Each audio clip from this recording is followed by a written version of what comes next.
Hi folks, thank you for stopping by. If you found this video useful, please drop a like and consider subscribing. Also, I would love to know where you all are watching from.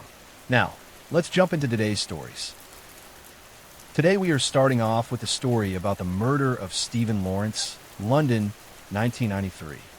London in the early evening of April 22nd, 1993, wore the restless energy of spring. The streets of Eltham, a suburban district in southeast London, were filled with the distant hum of traffic, children playing, and the routine bustle of residents heading home from work or school. For most, it was an ordinary Thursday, a day that promised little more than mundane repetition. But in the quiet of a local bus stop and the surrounding streets, tragedy was about to strike. One that would shake a city and leave an indelible mark on British society and its criminal justice system. Stephen Lawrence, aged 18, was a bright, ambitious young man with dreams of becoming an architect. He had a warm personality, a quick smile, and a determination to rise above the circumstances of his working-class neighborhood. That evening, Stephen and his friend Dwayne Brooks were waiting for a bus to head home after spending time at a local shopping area. It was a place they had frequented countless times before, familiar and seemingly safe. Unbeknownst to them, a group of white supremacist youths had been roaming the area, seeking targets for what would become a racially motivated attack. Among them were Gary Dobson, David Norris, and others who had a history of petty crime, intimidation, and racist behavior. On that night, their prejudices, combined with a willingness to act violently, would collide with Stephen Lawrence's presence in the wrong place at the wrong time. The attack was sudden and brutal. Stephen was stabbed multiple times, his friend Brooks assaulted but spared from mortal harm. Eyewitnesses described a frenzied scene, a group of men surrounding Stephen with knives, advancing swiftly, leaving no room for escape. Despite Brooks' attempts to intervene and flee, the assailants were determined, their violence unrestrained and merciless. By the time the police arrived, Stephen had succumbed to his injuries, his life extinguished in an act that was as senseless as it was vicious. The initial police response to the murder was fraught with errors, oversights, and procedural failures. Investigators took statements, collected evidence, and interviewed witnesses, but systemic issues within the Metropolitan Police would later come to light. Reports suggest that officers exhibited complacency, bias, and, at times, hostility toward witnesses, particularly those from the local black community. Critical opportunities to apprehend the perpetrators in the immediate aftermath were missed, and evidence that could have led to a swift arrest was mishandled or overlooked. For the Lawrence family, the tragedy was compounded by frustration with the justice system.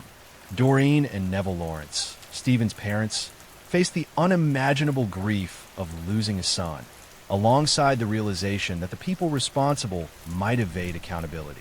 Their struggle for justice would become as central to the story as the crime itself. They refused to accept the inadequacy of initial investigations, tirelessly campaigning, gathering support, and bringing public attention to the failings of law enforcement. Their efforts spurred inquiries, reports, and legislative changes that would have far-reaching consequences.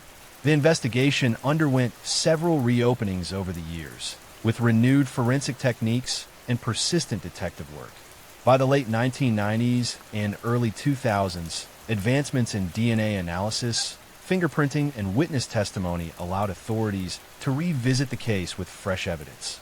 The McPherson Report, published in 1999, concluded that the Metropolitan Police was institutionally racist and identified serious failures in handling the investigation.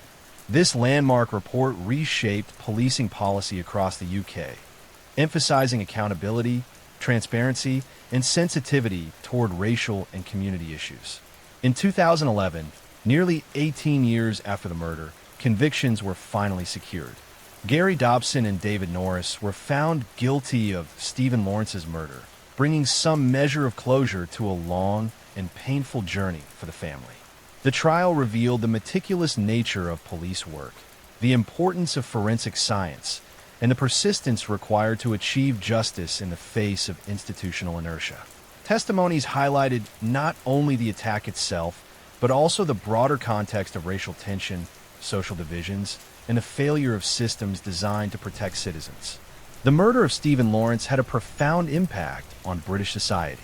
Beyond the individual tragedy, it exposed systemic failings in policing, the prevalence of racial prejudice, and the challenges faced by victims' families seeking justice. The case prompted widespread reforms in investigative procedures, witness protection, and the handling of racially motivated crimes. Schools, media outlets, and community organizations began to engage more openly with issues of racism, social inequality, and justice. For Stephen's family, the years were marked by resilience, courage, and an unwavering commitment to ensuring that his death would not be forgotten. Doreen and Neville Lawrence became symbols of determination, speaking at public events, engaging with policymakers, and inspiring legislation that strengthened protections for victims and their families. Their activism transformed personal grief into societal impact, turning tragedy into a catalyst for change. Even decades later, Eltham remembers the night of April 22, 1993. The bus stop where Stephen waited, the streets he walked, and the community that surrounded him are all touched by the memory of violence that was both sudden and preventable.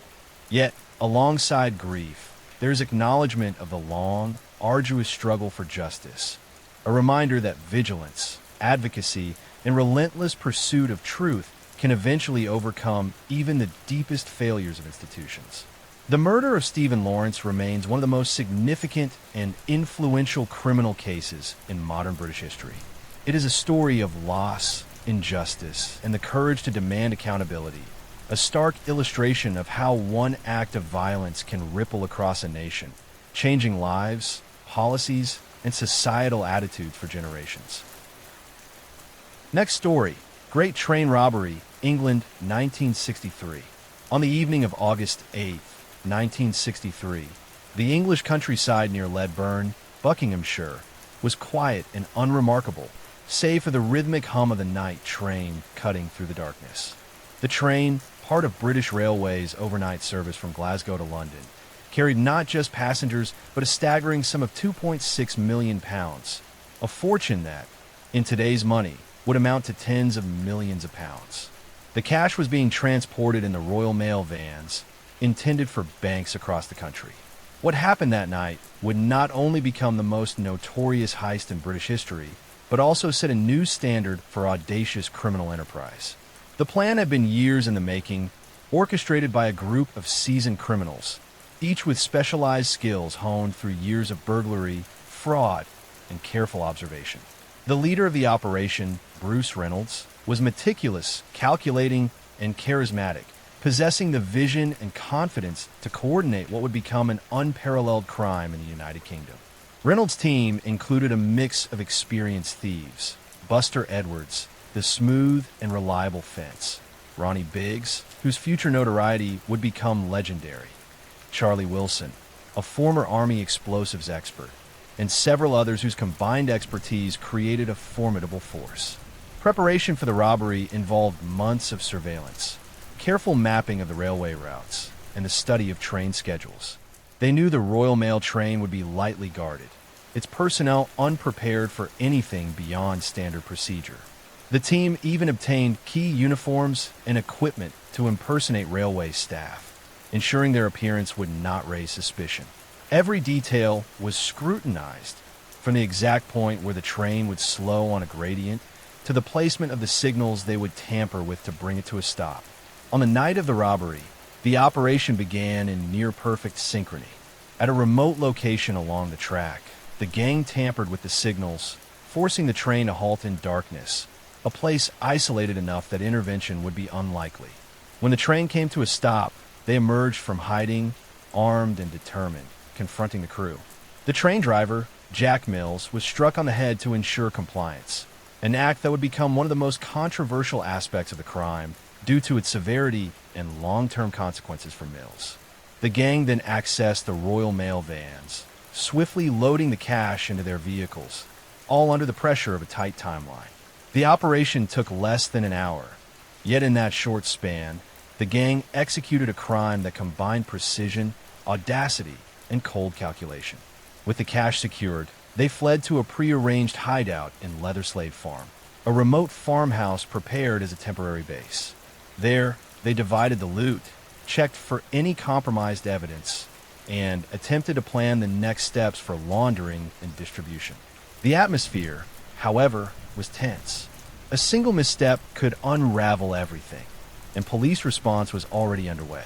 British law enforcement reacted swiftly. Reports of the train stop, the assault on Jack Mills, and witness sightings led to an intensive manhunt. The gang's planning had included contingencies, but the reality of police resources, combined with the public fascination and media coverage, created immense pressure. Within weeks, some gang members were arrested, often due to mistakes in spending the stolen money or underestimating the investigative capabilities of Scotland Yard. The investigation involved forensic work, analysis of alibis, and a growing understanding of the gang's network and tactics.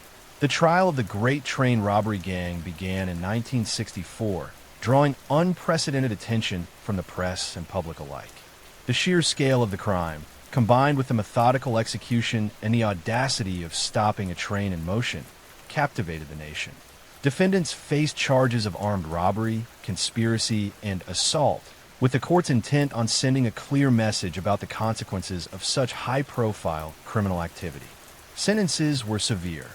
Many of the gang received 30 years or more in prison, reflecting both the brutality of the crime and the public outrage it generated. The social and cultural impact of the robbery extended far beyond the immediate legal consequences. Newspapers and magazines immortalized the events, detailing the planning, execution, and aftermath in meticulous detail.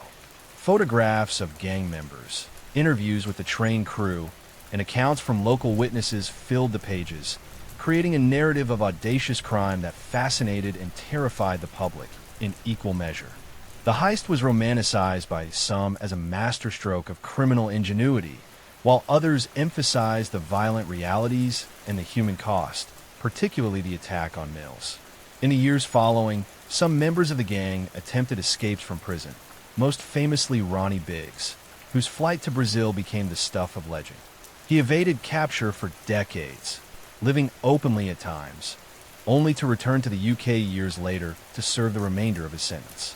The enduring public fascination with Biggs, Reynolds, and the robbery itself demonstrates how the crime transcended its immediate context, entering the realm of cultural myth. Today, the Great Train Robbery remains a defining event in the history of British crime. It represents not only the audacity of criminal ambition, but also the meticulous planning, coordination, and risk-taking involved in one of the most famous heists of the 20th century.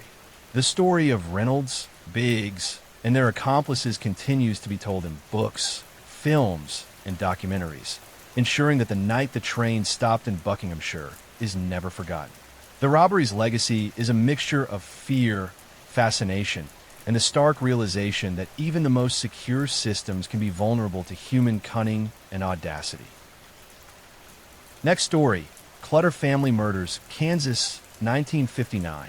In the early months of November 1959, the small town of Holcomb, Kansas, lay under a chill that had begun to seep into the ground, coating the fields in frost by morning. Holcomb was quiet, its streets modest, and its lives simple, rooted in routines and community ties that stretched back generations. It was the kind of town where everyone knew each other's business, the postman, the grocer, the schoolteacher, and crime seemed almost impossible. And yet, in this calm, seemingly impervious place, a nightmare was about to unfold, one that would etch itself permanently into American criminal history. The Clutter family was emblematic of the town's wholesome image. Herb Clutter, the patriarch, was a respected farmer and businessman. Stern but fair, he ran a prosperous farm and a small local business, embodying the industrious Midwestern spirit. His wife, Bonnie Clutter, a woman devoted to her family, tended their household and nurtured their 4 children. Nancy, 16, Kenyon, 15, Susan, 11, and Eva, 6. Neighbors described them as friendly, generous, and engaged with the community. People who hosted parties, attended church, and lived openly, trusting their small town to provide safety. The Clutter's peaceful existence ended brutally on the night of November 15th, 1959. Two men, Perry Smith and Richard Dick Hickok, had driven hundreds of miles from Kansas City with a single desperate plan: to rob the Clutters. Their scheme had been informed by a false tip. A former cellmate of Hickok had told him that Herb Clutter kept thousands of dollars in a safe at home. In reality, the Clutter family did not have a safe, nor did they store large sums of cash in the house. The men's plan was flawed from the start, yet their violent intent carried them forward, unrestrained by conscience. The evening began quietly. The Clutter family had finished dinner, and as night fell, they followed familiar routines. Herb and Bonnie settled in after the day's work. Nancy and Kenyon engaged in homework or reading. Susan played quietly, and Eva was preparing for bed. There was no warning, no indication that danger had arrived.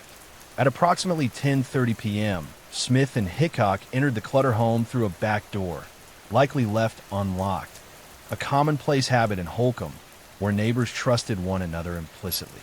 They moved through the house silently, yet with intent, aware of the family's presence. Initially, it seemed they might attempt a robbery alone, but as they confronted the family, fear escalated into lethal action. Each member of the Clutter household was bound, and one by one, executed with chilling precision using a shotgun and a .25 caliber handgun. Nancy and Kenyon were shot in their bedrooms. Bonnie Clutter and Herb were killed in the living room. The youngest daughters were tied up, though spared immediate death. The killings were swift, brutal, and methodical. Smith and Hickok searched for the non-existent safe, ransacked drawers and closets, and then fled into the night, leaving behind a scene that would shock the nation. When neighbors discovered the bodies the next morning, the quiet, trusting town of Holcomb was shattered. The level of violence, the intrusion into a family's home, and the seemingly senseless nature of the murder struck fear into every resident, leaving a lingering sense of vulnerability. Law enforcement quickly became involved, tracing Smith and Hickok through forensic evidence, witness reports, and the details of their movements in the days following the murders. Investigators discovered fingerprints, footprints, and tire tracks that led them to Kansas City, where the two men had been hiding. Both were arrested without incident, yet the evidence against them was overwhelming. During interrogations, they confessed to the killings, though the motivations and psychology behind their actions were subjects of intense scrutiny. The trial began in 1960, drawing attention not just because of the crime's brutality, but because of the media coverage that followed. The courtroom was packed, the air thick with tension, as prosecutors laid out the sequence of events. Smith and Hickok's confessions, coupled with corroborating evidence, painted a grim picture, a combination of greed, impulsiveness, and cruelty that had culminated in the deaths of 5 innocent people.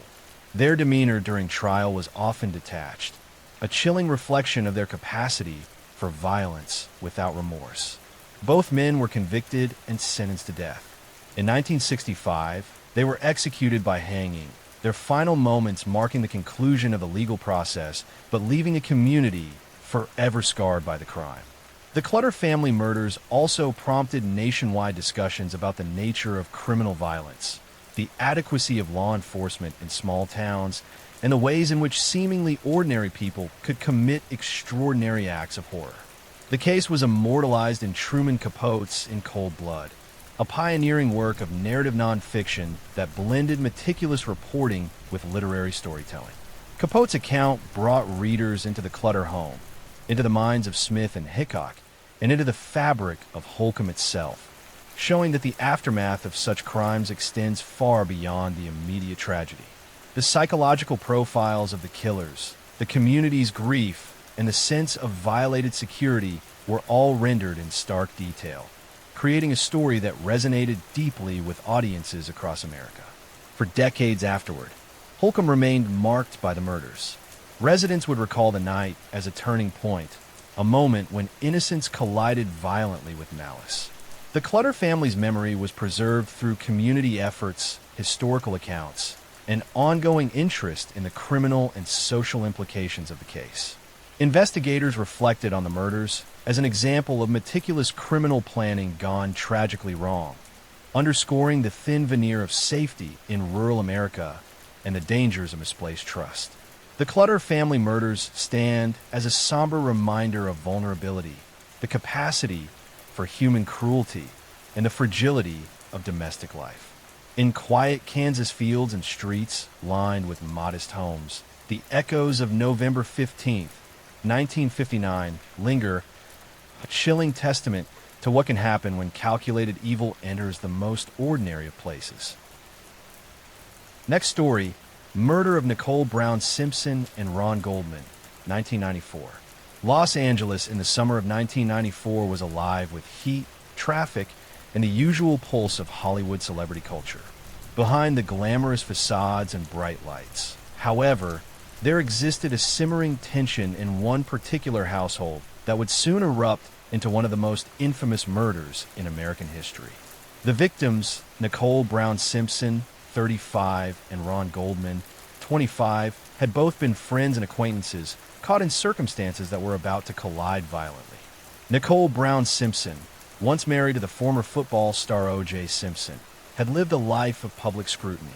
Her relationship with Simpson, which ended in divorce in 1992, had been turbulent, marked by allegations of abuse, jealousy, and public drama. Neighbors and friends often described her as charming, kind, and vibrant, yet increasingly anxious and fearful in her private life. Ron Goldman, a young waiter with an amiable personality, had been visiting Nicole that evening, dropping off a pair of glasses her mother had left at a restaurant. What should have been a brief encounter turned into a scene of horror that would dominate headlines for months. On the evening of June 12, 1994, a passerby noticed something unusual at Nicole's Brentwood condominium. The quiet neighborhood, usually calm, seemed strangely still. Police were alerted after the discovery of the two bodies on the walkway outside her home. Nicole had been stabbed multiple times in a frenzied assault, and Ron Goldman had suffered similar fatal injuries. The scene was chaotic yet deliberate, suggesting a violent, personal attack. The brutality shocked even experienced officers. This was not a simple crime of opportunity. Within hours, suspicion fell on O.J. Simpson, her ex-husband, known for his past temper and history of domestic allegations.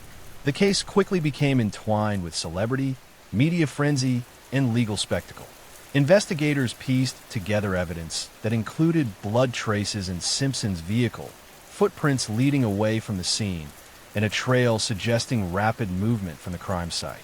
Every detail was scrutinized, from the layout of the condominium to the timing of phone calls and the patterns of Nicole's and Ron's last known activities. The ensuing manhunt escalated national attention. On June 17, 1994, Simpson infamously failed to turn himself in and instead led police on a low-speed chase in a white Ford Bronco along Los Angeles freeways. Millions of Americans watched live as helicopters tracked his every move, viewers glued to screens in awe, fear, and disbelief. The chase ended at Simpson's home, where he surrendered peacefully, yet the image of the Bronco slowly winding through the city would become one of the defining moments of the decade. A surreal blend of celebrity, crime, and media spectacle. The investigation into the murders revealed meticulous forensic work. Blood samples were collected from multiple locations, fibers analyzed, and DNA testing, still in its relatively early stages, became a critical element of the case. Prosecutors argued that the evidence pointed clearly to Simpson, highlighting inconsistencies in his alibi and testimony. Defense attorneys countered with claims of mishandled evidence, police bias, and contamination, creating a courtroom battle that captivated the nation. The trial, beginning in 1995, was one of the most widely followed in American history. Broadcast on live television, it brought the American public into a courtroom in ways never seen before. Simpson's defense team, famously dubbed the Dream Team, included high-profile lawyers who dissected every piece of evidence, challenging forensic methods, witness credibility, and the narrative presented by prosecutors. Jurors were exposed to graphic photos of the crime scene, testimonies from neighbors, and expert analyses of DNA and blood patterns.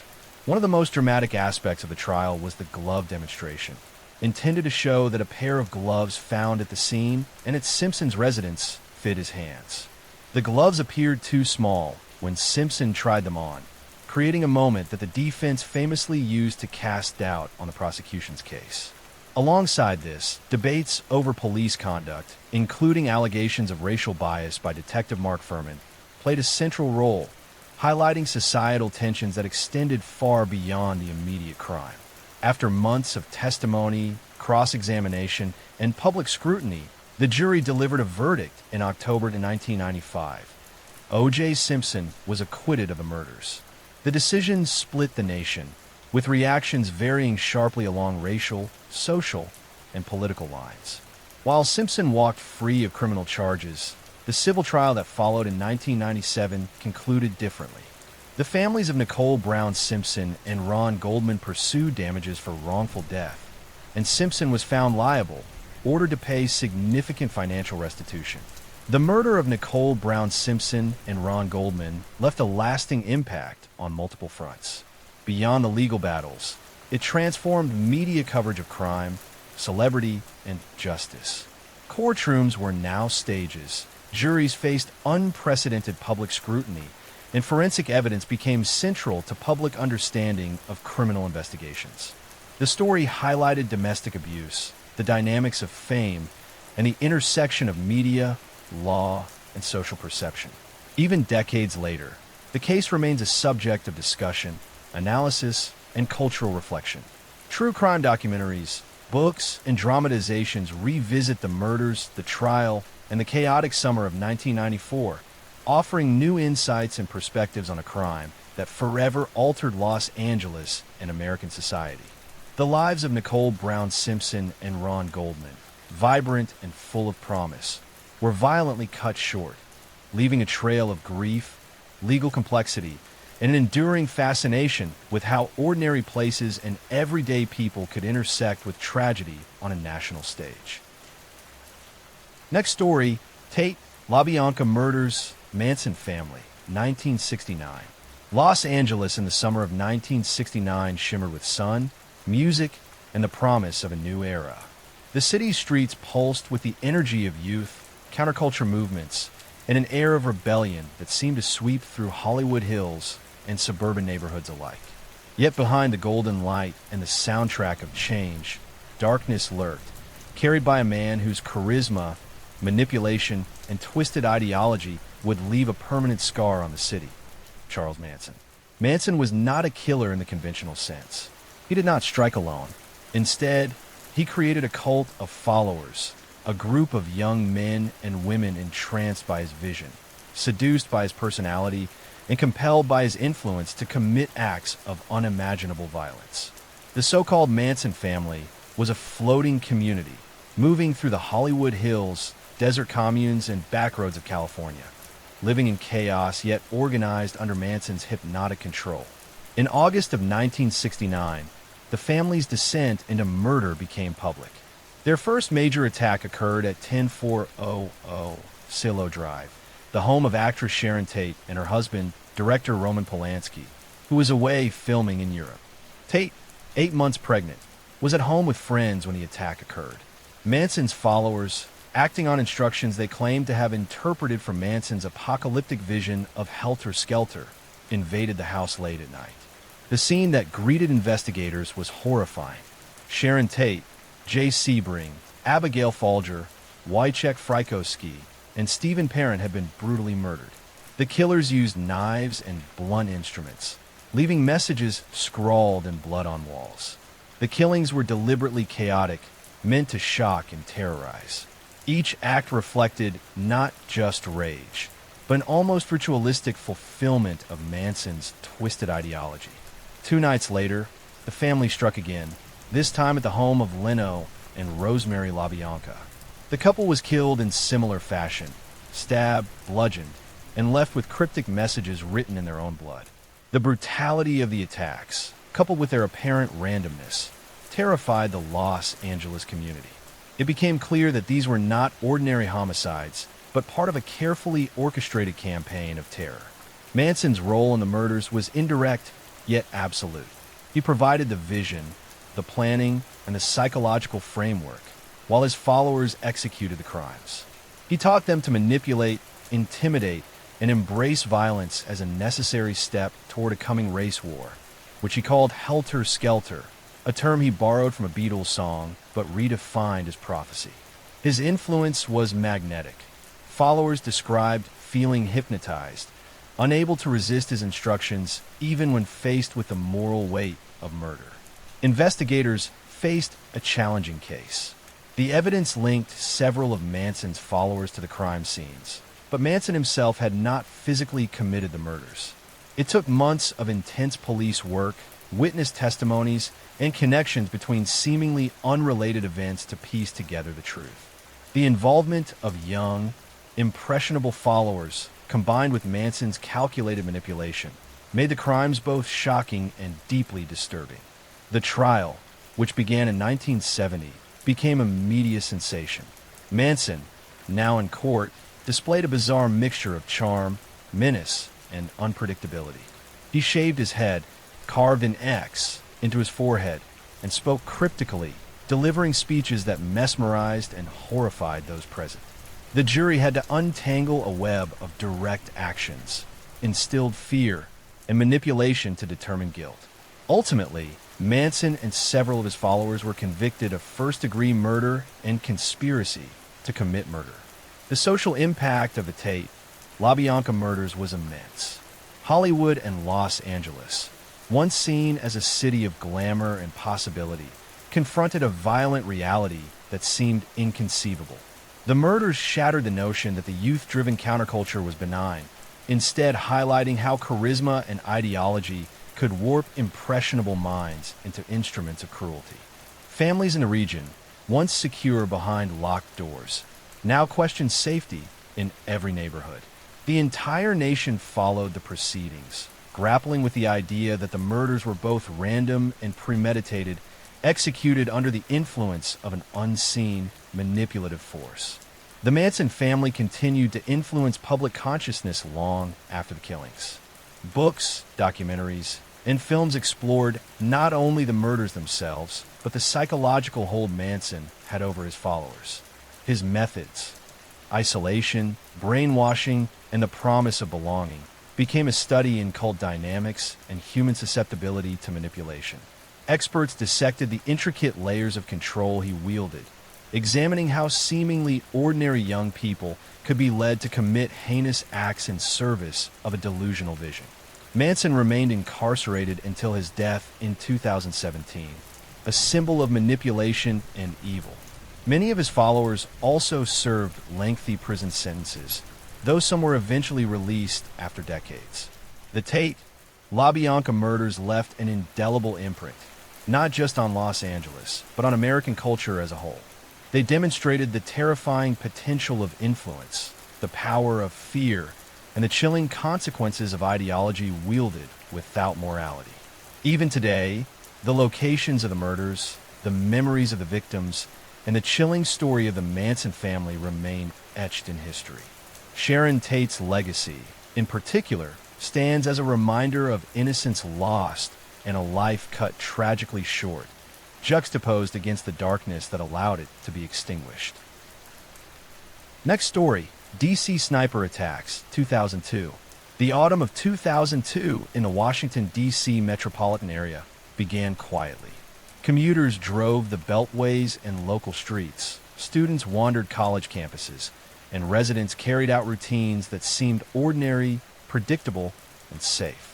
But an invisible threat had arrived, one that would turn every trip to the gas station, every walk down a quiet street, and every moment outdoors into a potential moment of terror. Over the course of 3 terrifying weeks in October 2002, a pair of shooters carried out a series of seemingly random murders across Maryland, Virginia, and Washington, D.C. The attacks were shocking not only for their brutality, but for their sheer unpredictability. Victims were men and women, young and old, black and white, selected apparently at random, leaving communities terrified and authorities scrambling for answers. The perpetrators were eventually identified as John Allen Muhammad, a former Army soldier, and Lee Boyd Malvo, a teenager at the time. Their planning, preparation, and execution revealed a chilling combination of methodical calculation and cold-blooded indifference. Mohammed, the older of the two, brought military experience and logistical precision. Malvo, impressionable and loyal, followed orders that led to multiple deaths and widespread panic. Together, they transformed everyday streets, shopping centers, and parking lots into hunting grounds. The first murders began on October 2nd, 2002, in Montgomery County, Maryland. James Martin, a man delivering newspapers in the early morning, was shot while driving his car, the first in what would become a string of attacks spaced days apart, but striking fear at every location. Law enforcement was initially baffled. There appeared to be no connection between victims, no pattern other than the method, sniper-style shootings from concealed positions. The randomness of the attacks amplified the terror. What made the sniper attacks particularly harrowing was the sense of omnipresence. The killers struck from a distance, often perched on elevated positions such as overpasses, hills, or secluded parking lots. Victims had virtually no warning. A single bullet could end a life within seconds, leaving bystanders, family members, and even police officers feeling helpless. Every parked car, street corner, and pedestrian path became a potential trap. Mohammed and Malvo were patient hunters. They rented vehicles and moved them between locations to avoid detection.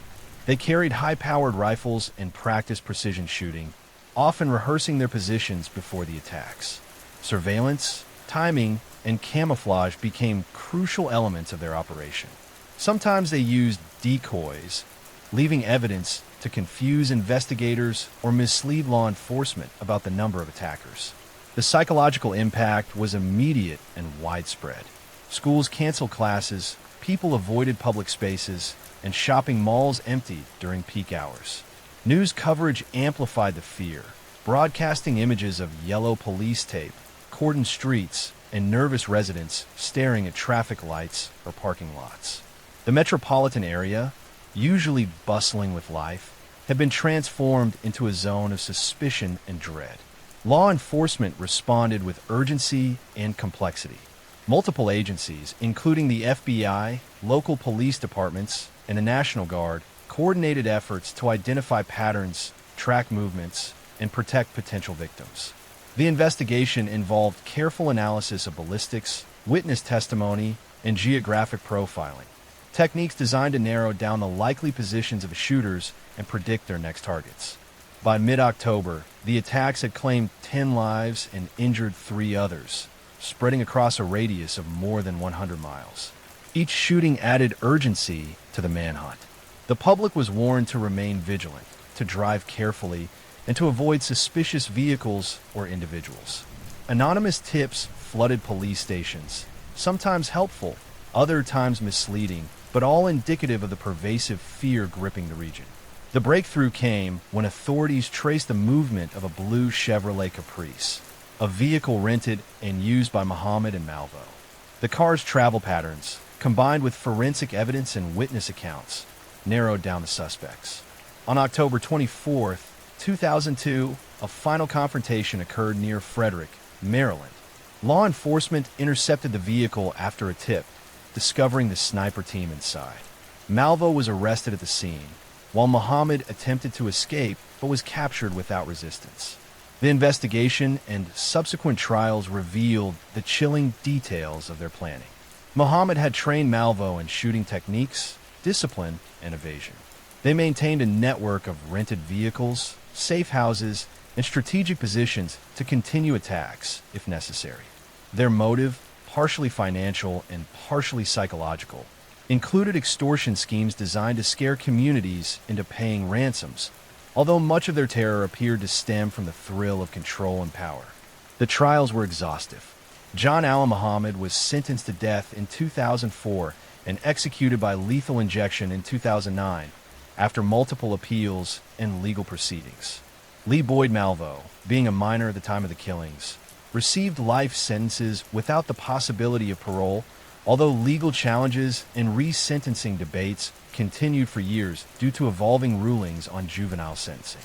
The case became a pivotal example of how modern law enforcement could coordinate across jurisdictions to confront highly mobile, unconventional threats. The DC sniper attacks remain a case study in fear, control, and the psychology of terror. Mohammed and Malvo demonstrated how ordinary landscapes, streets, neighborhoods, parking lots could be transformed into hunting grounds through planning, patience, and a disregard for human life. Their crimes left an indelible mark on the communities they terrorized, influencing urban policing, community awareness campaigns, and the methods used to predict and intercept potential serial or spree killers. Even years later, residents of the DC metro area recall those October days with unease. Ordinary tasks, filling a gas tank, walking a dog, or returning home late, carried echoes of a time when death seemed invisible, silent, and impossible to predict. The sniper attacks revealed not just the cruelty of the perpetrators, but also the fragile sense of safety upon which ordinary life depends. Next story, Jeffrey Dahmer murders, 1978 to 1991. Milwaukee, Wisconsin, was a city of quiet neighborhoods and bustling streets, a Midwestern hub that seemed ordinary to anyone passing through. Yet beneath its everyday surface, a darkness persisted in the shadows of apartment complexes, alleyways, and late-night streets. That darkness was embodied by Jeffrey Dahmer, a man whose outwardly unremarkable life concealed some of the most gruesome crimes in American history. Dahmer grew up in a seemingly typical household, though observers later noted his early fascination with death and dissection. His adolescence was marked by isolation, awkward social interactions, and a growing obsession with corpses. These early tendencies, while hidden from public view, foreshadowed the horrors he would unleash as an adult. The first known murder occurred in 1978, when Dahmer was just 18 years old. Over the next 13 years, he would claim 17 confirmed victims, primarily young men, though some analyses suggest additional unconfirmed killings. Dahmer's method combined premeditation with a disturbing curiosity. He would lure men back to his apartment, offering money for companionship or photographs. Once inside, he used drugs and physical control to subdue them before committing murder. What set Dahmer apart from many other serial killers was the nature of his post-mortem behavior. He engaged in acts of necrophilia, dismemberment, and cannibalism, keeping body parts as trophies and mementos. Some victims' remains were stored in his apartment, hidden in coolers or under the floorboards, carefully concealed from neighbors and visitors.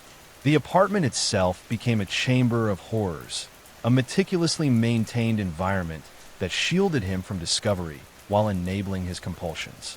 Dahmer's outward appearance contributed to his ability to evade detection. Neighbors and acquaintances saw a quiet, polite man who kept to himself, often viewed as shy or socially awkward. This facade allowed him to lure victims without raising suspicion, exploiting both social trust and the vulnerabilities of young men, many of whom were transient or involved in marginalized communities. Over the years, Dahmer's crimes escalated in both frequency and audacity. He developed techniques for controlling victims, often using handcuffs, ropes, or sedatives to subdue them. He photographed his victims, documented his acts, and created a chilling catalog of his crimes. These records would later serve as both evidence and a window into his pathological mind. In 1991, Dahmer's spree came to an end when Tracy Edwards, a would-be victim, managed to escape and alert police. Edwards led authorities back to Dahmer's apartment, where the scale of the atrocities became immediately apparent. Investigators discovered human remains in various stages of decomposition, photographs depicting murder, and chemical containers used for body disposal. The apartment, once a private stage for Dahmer's compulsions, revealed a systematic and horrifying pattern of violence. Dahmer confessed to the murders and offered detailed accounts of each killing. He explained the evolution of his methods, his obsession with control, and his need to possess his victims even after death. Law enforcement and psychologists analyzed his confessions, noting both his planning and the compulsive nature of his acts. which blended sadism with ritualized behavior. His trial in 1992 captivated the nation. The prosecution presented harrowing evidence: remains, photographs, and Dahmer's own testimony. Defense attorneys attempted an insanity plea, but the jury rejected it, finding him legally sane and fully aware of his actions. He was sentenced to multiple life terms without the possibility of parole. Dahmer's death came in 1994 when he was killed by a fellow inmate at the Columbia Correctional Institution in Wisconsin. His legacy, however, persists as a stark reminder of the capacity for calculated evil to hide behind ordinariness. His crimes forced law enforcement to confront complex questions about victim vulnerability, criminal psychology, and the systems designed to detect serial predation before it escalates. For Milwaukee, the shadow of Dahmer remains a part of its modern history, a cautionary tale of trust, isolation, and the darkness that can persist behind closed doors. Next story: Soham murders, England, 2002. On the morning of August 4th, 2002, the quiet town of Soham, in Cambridgeshire, seemed like any other in rural England. The sun rose over neat streets and modest homes. Children walked to school under the watchful eyes of their parents, and neighbors exchanged greetings over garden fences. The village had long been known for its sense of safety and community. But that morning, the rhythm of daily life would be shattered, and Soham would become synonymous with a crime so shocking that it gripped the entire nation. Holly Wells and Jessica Chapman, both 10 years old, had spent the previous evening at a friend's birthday party. They had returned home late, giggling and chatting about the fun they'd had. By the next morning, their absence from school and the streets raised immediate concern. In small towns like Soham, where everyone knows everyone, it didn't take long for worried parents and neighbors to alert authorities. The disappearance of 2 children in such a tightly knit community set off alarm bells, and the local police immediately launched an investigation. The investigation quickly revealed the horrifying nature of the crime.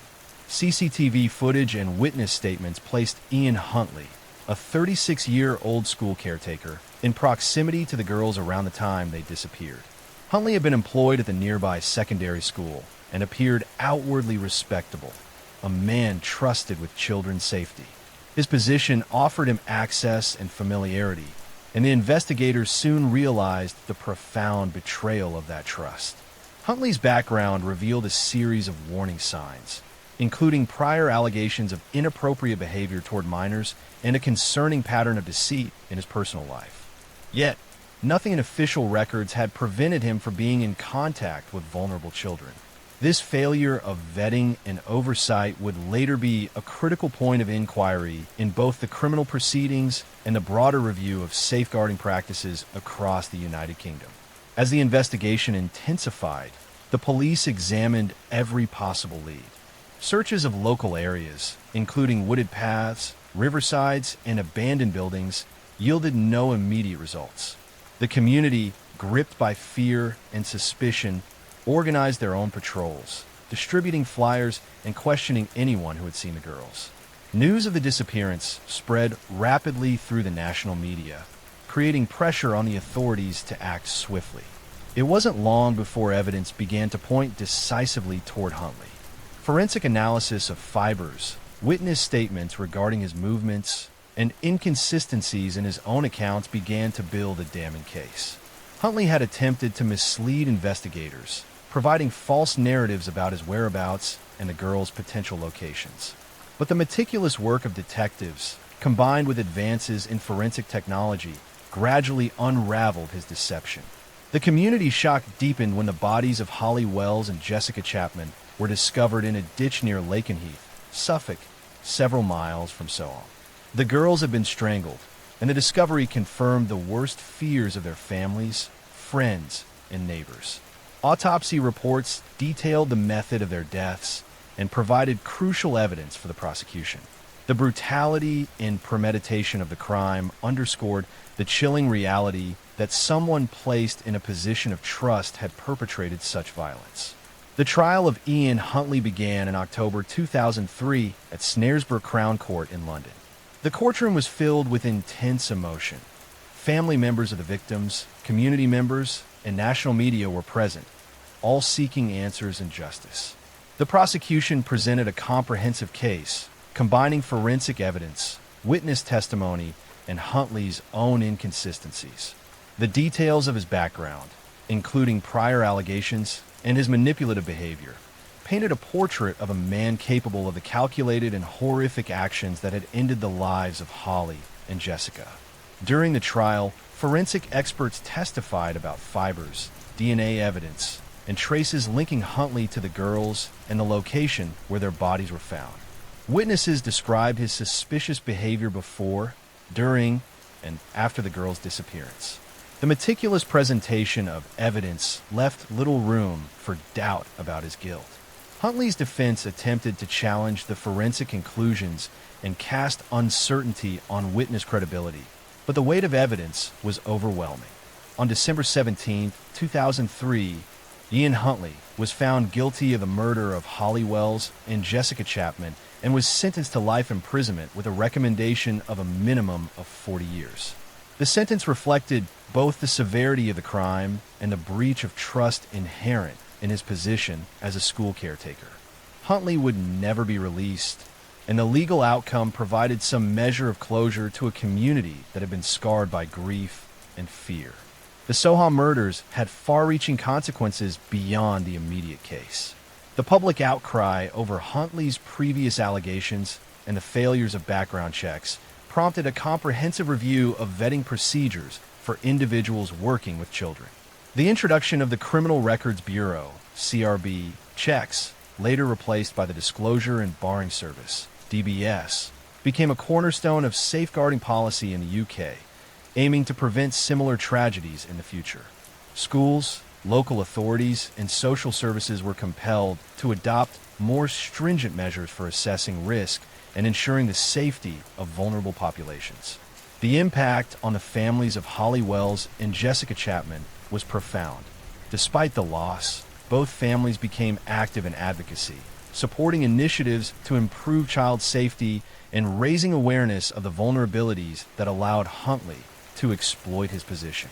Memorials were established in Soham, ensuring that the girls' names and stories were preserved within the community and recognized nationally. Even today, the town of Soham carries the memory of that August morning. Residents speak of the quietness that followed, the intense scrutiny from national media, and a resilience that emerged in response to tragedy. Schools teach about the case as part of broader education on safeguarding, and the family's activism ensures that Holly and Jessica are remembered not only for the lives that were lost, but for the changes their deaths prompted. The Soham murders stand as one of the most notorious and transformative criminal cases in recent British history. They are a dark chapter that reshaped child protection and reinforced the imperative that no allegation, however small, should ever be ignored. Next story, Ted Bundy murders, 1974 to 1978. The Pacific Northwest in the mid-1970s carried a veneer of calm. Evergreen forests stretched across the horizon, college towns bustled with students, and highways threaded quietly through small cities and towns.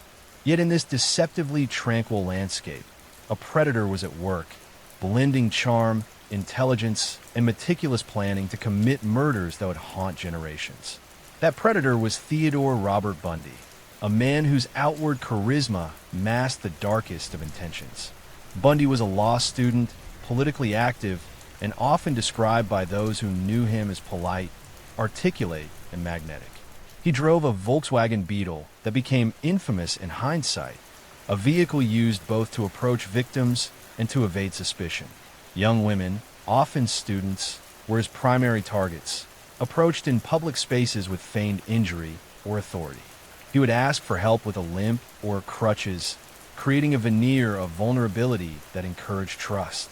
His first known murders began in 1974, though retrospective analysis suggests Bundy may have killed earlier, moving quietly through Washington State, Utah, and Colorado.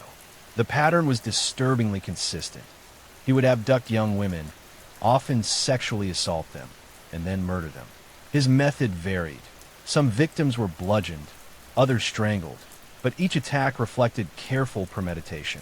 Bundy often revisited crime scenes, moving bodies to avoid detection, showing a methodical understanding of forensic evidence long before the field had matured.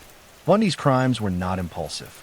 He scouted locations for vulnerability, timing his actions to avoid witnesses.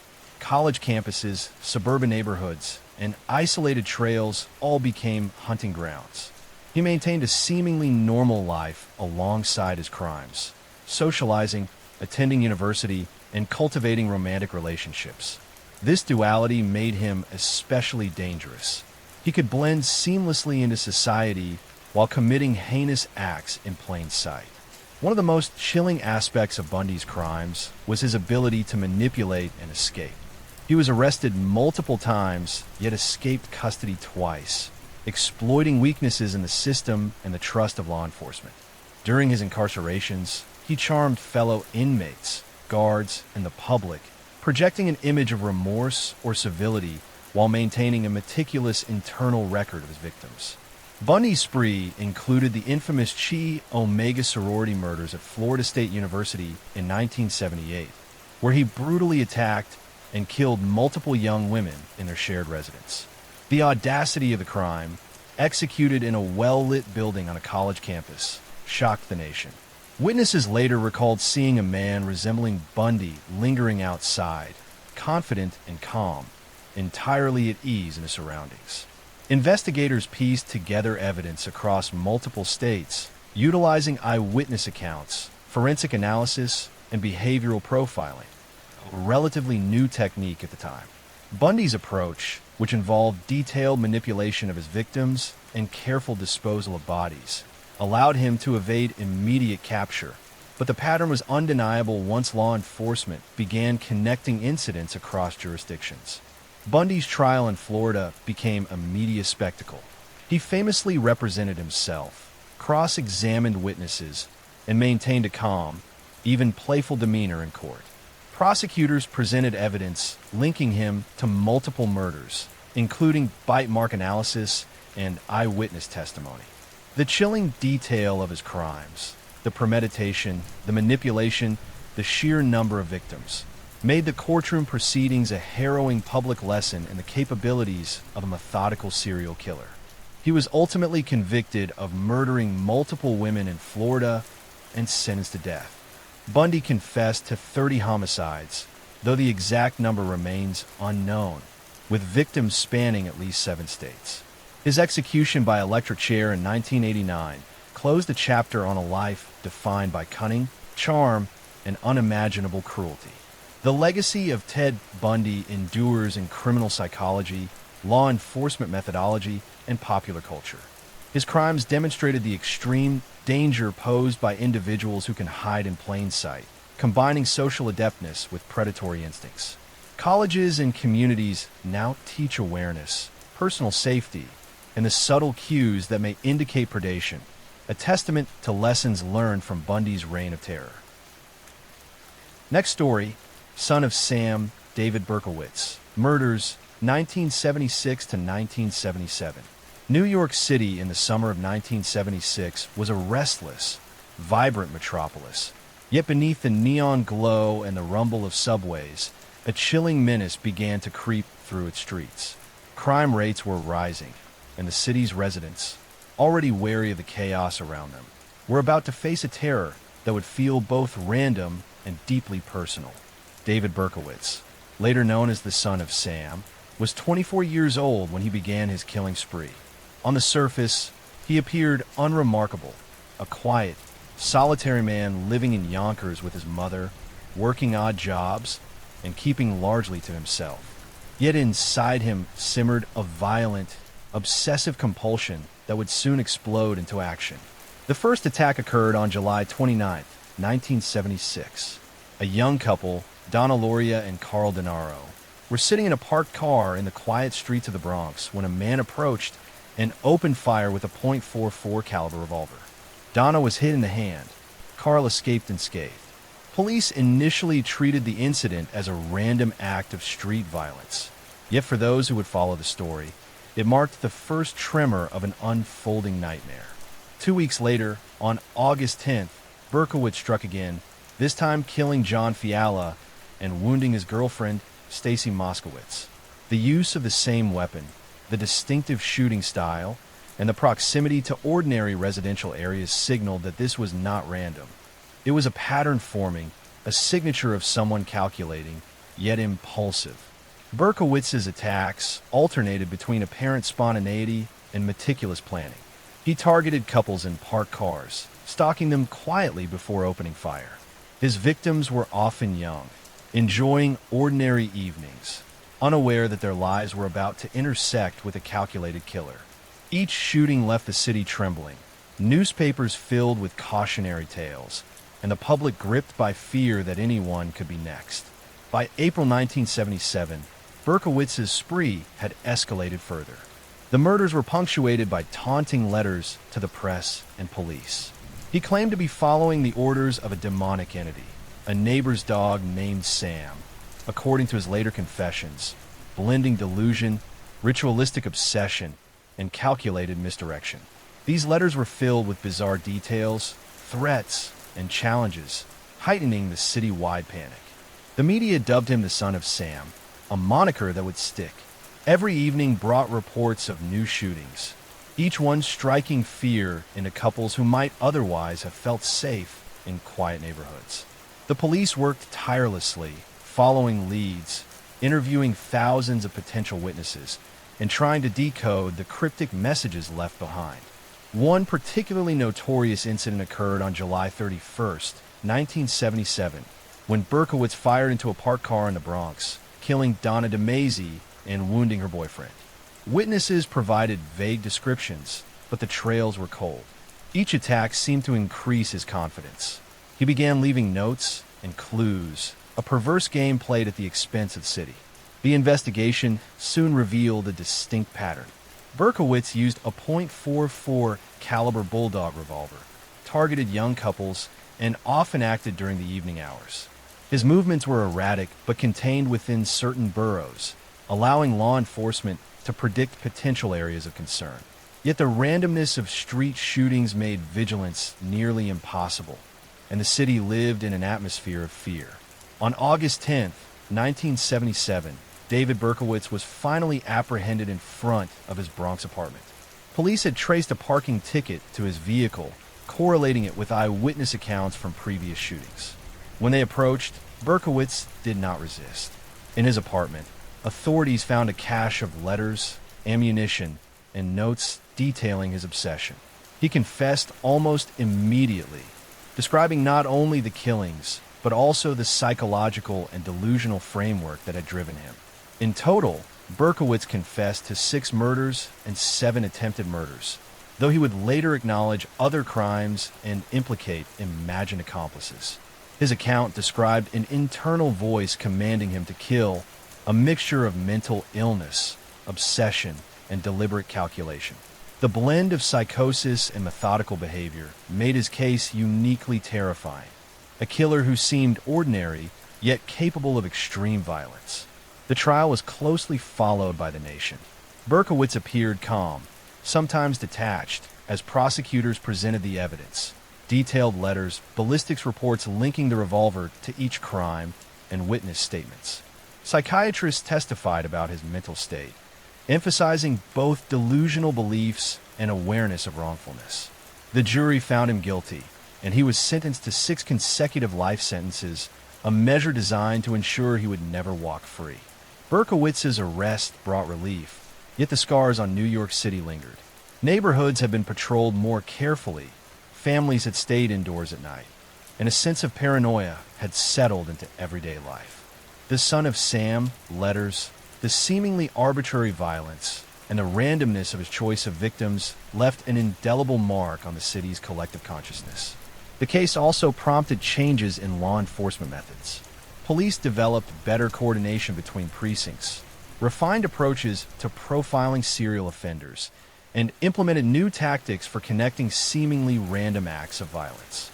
It became a seminal case in the study of criminal psychology, illustrating the intersection of mental illness, obsession, and calculated murder. Though decades have passed, the memory of the son of Sam persists. For many New Yorkers alive at the time, the fear of a lone, shadowy shooter lurking in parked cars remains vivid, a chilling reminder that terror can strike quietly, unpredictably, and without warning. Next story, Osage Indian murders, 1920s, Oklahoma. Oklahoma in the early 1920s was a land of stark contrasts. Dusty plains stretched as far as the eye could see, dotted with small towns clinging to the promise of prosperity. Among these settlements, the Osage Nation thrived, though their wealth was not in cattle or crops, but beneath the earth, in oil. By the early 1920s, the Osage people were among the richest in the nation, their lives transformed by the discovery of oil under their lands. Yet wealth, as it often does, attracted predators. The Osage community had established a system of head rights, legal entitlements to a portion of oil royalties. Each member's share represented a small fortune, and for the white settlers and opportunists around them, the Osage were targets in plain sight. It began with small signs of unease. A prominent member of the tribe, Anna Brown, was found dead in 1921 under mysterious circumstances. A bottle of liquor spilled nearby, a single gunshot wound to the head, and a story that didn't add up. Authorities initially dismissed it as accident or suicide, a convenient explanation that required no investigation. But then came more deaths. Lizzie Q. Kyle, another wealthy Osage woman, was found shot in her home, a simple, quiet residence that should have felt safe. Neighbors whispered about shadowy figures seen near the property, strange visitors whose motives were unclear. Families grew fearful. Every knock at the door carried potential danger. By 1923, the pattern was undeniable. The Osage were being killed systematically and methodically, often with the same chilling precision. Molly Burkhart, a young Osage woman married to a white man named Ernest Burkhart, became central to the unfolding horror. Members of her family were dying. Her sister, her mother, her cousins, each death following a predictable pattern: financial gain, proximity, and stealth. The perpetrators had a plan as cold as it was cunning. They sought control over Osage wealth through marriage, manipulation, and murder. Ernest Burkhart's uncle, William Hale, emerged as the architect, known as the King of the Osage Hills.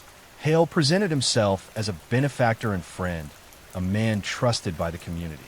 Behind that facade, he orchestrated killings, hiring men to shoot, poison, or stage accidents. Hale's schemes were intricate. He arranged marriages between white men and Osage women to gain control of head rights. Then, when the opportunity arose, the women were killed, poisoned during visits, shot in isolated locations, or made to appear as accidents. The money flowed into Hale's hands or to his associates, each death removing an obstacle and consolidating wealth. One particularly chilling example involved Molly Burkhart's family. Her sister, Anna, died suddenly, the cause officially listed as unknown. Her mother, Lizzie, followed, succumbing to what authorities described as natural causes. Investigators later discovered that both deaths had been orchestrated with lethal precision, arranged by people Molly trusted, people she considered family. The Osage murders soon drew national attention, particularly as families demanded justice and the suspicious frequency of deaths became impossible to ignore. Local authorities proved inadequate. Some were complicit, some indifferent, and many intimidated. The Osage began appealing to the federal government, hoping for protection beyond the reach of corrupt county sheriffs. In 1925, the case was taken over by the FBI, then in its early years under J. Edgar Hoover. Investigators combed through land records, financial transactions, and personal relationships. They identified Hale as the central figure and traced the killings through a network of hired men and corrupt officials. Arrests followed, and trials revealed a shocking, calculated web of murder driven by greed and racial exploitation. Hale and his associates were eventually convicted of murder and conspiracy. Molly Burkhart survived the ordeal but carried the scars of betrayal, witnessing the systematic annihilation of her family. The Osage Nation was left to grapple with the trauma, the legacy of wealth turned into a deadly target, and the knowledge that evil had thrived in plain sight for years. The Osage Indian murders became one of the darkest chapters in American history, a story of exploitation, betrayal, and the deadly intersection of greed and prejudice. Oil, once a promise of prosperity, had painted a target on the backs of the people, and for years, killers moved in shadows, cloaked in the trust of the community they betrayed. Next story, Patty Hearst kidnapping, 1974. San Francisco in early February 1974 carried the chill of winter, but the city was alive with the hum of daily life. Cable cars clattered along the streets, merchants opened shop, and the rhythmic sound of the bay lapping against the piers underscored a sense of ordinary routine. Yet in the shadows, a storm was gathering, one that would engulf a young heiress and shake the nation. Patty Hearst, 19 years old and the granddaughter of publishing magnate William Randolph Hearst, had been living a comfortable, largely public life. She attended college, traveled occasionally, and kept a circle of friends close, though she was aware of the world's dangers in a broad, almost abstract sense. It was February 4th when the normalcy of her life shattered. Two armed members of the Symbionese Liberation Army, a small, radical left-wing group, approached Hearst's apartment in Berkeley. They had spent months planning, watching her routines, studying her comings and goings. Their goal was clear: abduct the heiress and leverage her family's immense wealth to further their agenda. They struck quickly, a storm of noise and fear descending into her home. Guns were brandished, threats shouted, and Patty Hearst was forced, screaming, into the back of a waiting car. The vehicle sped through the streets as she tried to comprehend the situation. The group, though inexperienced in some ways, had rehearsed the procedure repeatedly. Her abduction was swift, efficient, designed to leave the victim disoriented and compliant. Hearst was taken to a safe house on the outskirts of Oakland. Inside, she encountered a small group of masked and unmasked members, each with a strange intensity in their eyes, a sense of mission that was both fanatical and terrifying. They spoke of revolution, inequality, and the power of the people against the establishment. Every phrase, every tone, was meant to unsettle, to shake her from the world she had known.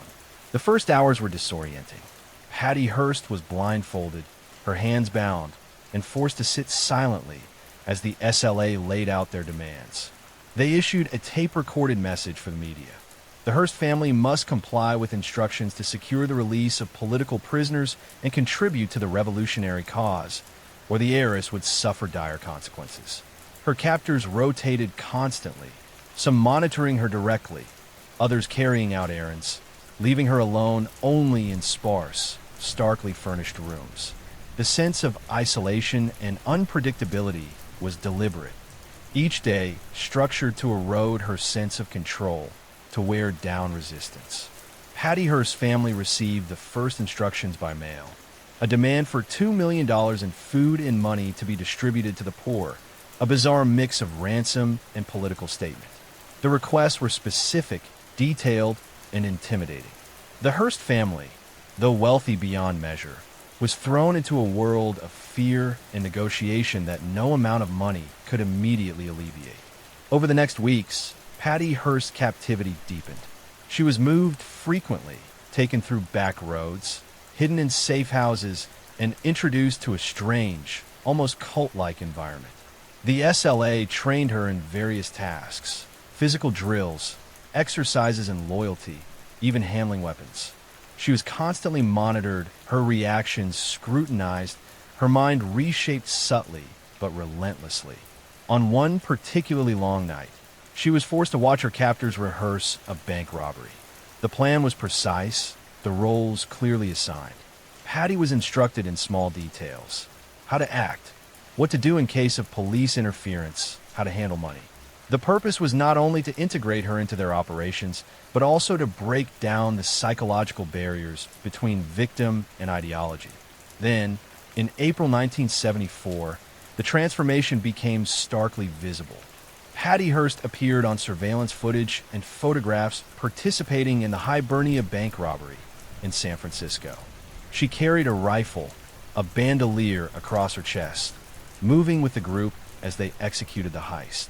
She was no longer merely a hostage. At least in appearance, she was now a participant. Public reaction was immediate and intense. Newspapers splashed her image across headlines, describing the bizarre sight of an heiress turned revolutionary. Authorities and experts debated whether she had been brainwashed, coerced, or acting under duress. The FBI launched one of the most intense manhunts in U.S. history. Every lead was followed, every tip investigated. Yet the SLA remained elusive, moving constantly, using sympathetic contacts and exploiting urban anonymity to evade capture. Hearst's time with the SLA continued for months. She participated in multiple robberies, attended clandestine meetings, and lived under an intense regime of surveillance and pressure. Her behavior alternated between compliance, apparent zeal, and moments of fear and withdrawal. Investigators struggled to determine where coercion ended and voluntary action began. Meanwhile, law enforcement intensified the search. The FBI canvassed neighborhoods, tracked stolen vehicles, analyzed telephone records, and relied on informants. The public watched with a mixture of fascination and horror. Each week brought new reports of robberies, cryptic communiques from the SLA, and tantalizing hints about Hearst's location. The turning point came in 1975. The FBI, through informants and meticulous surveillance, identified several key safe houses. On September 18th, authorities raided a San Francisco apartment and arrested Patty Hearst along with other SLA members. She surrendered without incident, carrying a small firearm but showing no resistance. The press and the public were stunned. The young woman who had once been a victim now appeared, at least superficially, as a willing participant in the SLA's crimes. Her arrest launched a trial that would grip the nation. The prosecution painted her as a willing conspirator in armed robberies, kidnappings, and other criminal acts. The defense argued for coercion, brainwashing, and extreme duress, emphasizing the psychological manipulation she had endured, the constant threat of violence, and the impossibility of rational choice under such pressure. Witnesses described her time with the SLA, noting her alternating confidence and fear, her obedience to orders, and her knowledge of operations. Throughout the trial, Patty Hearst remained composed, her demeanor calm but distant.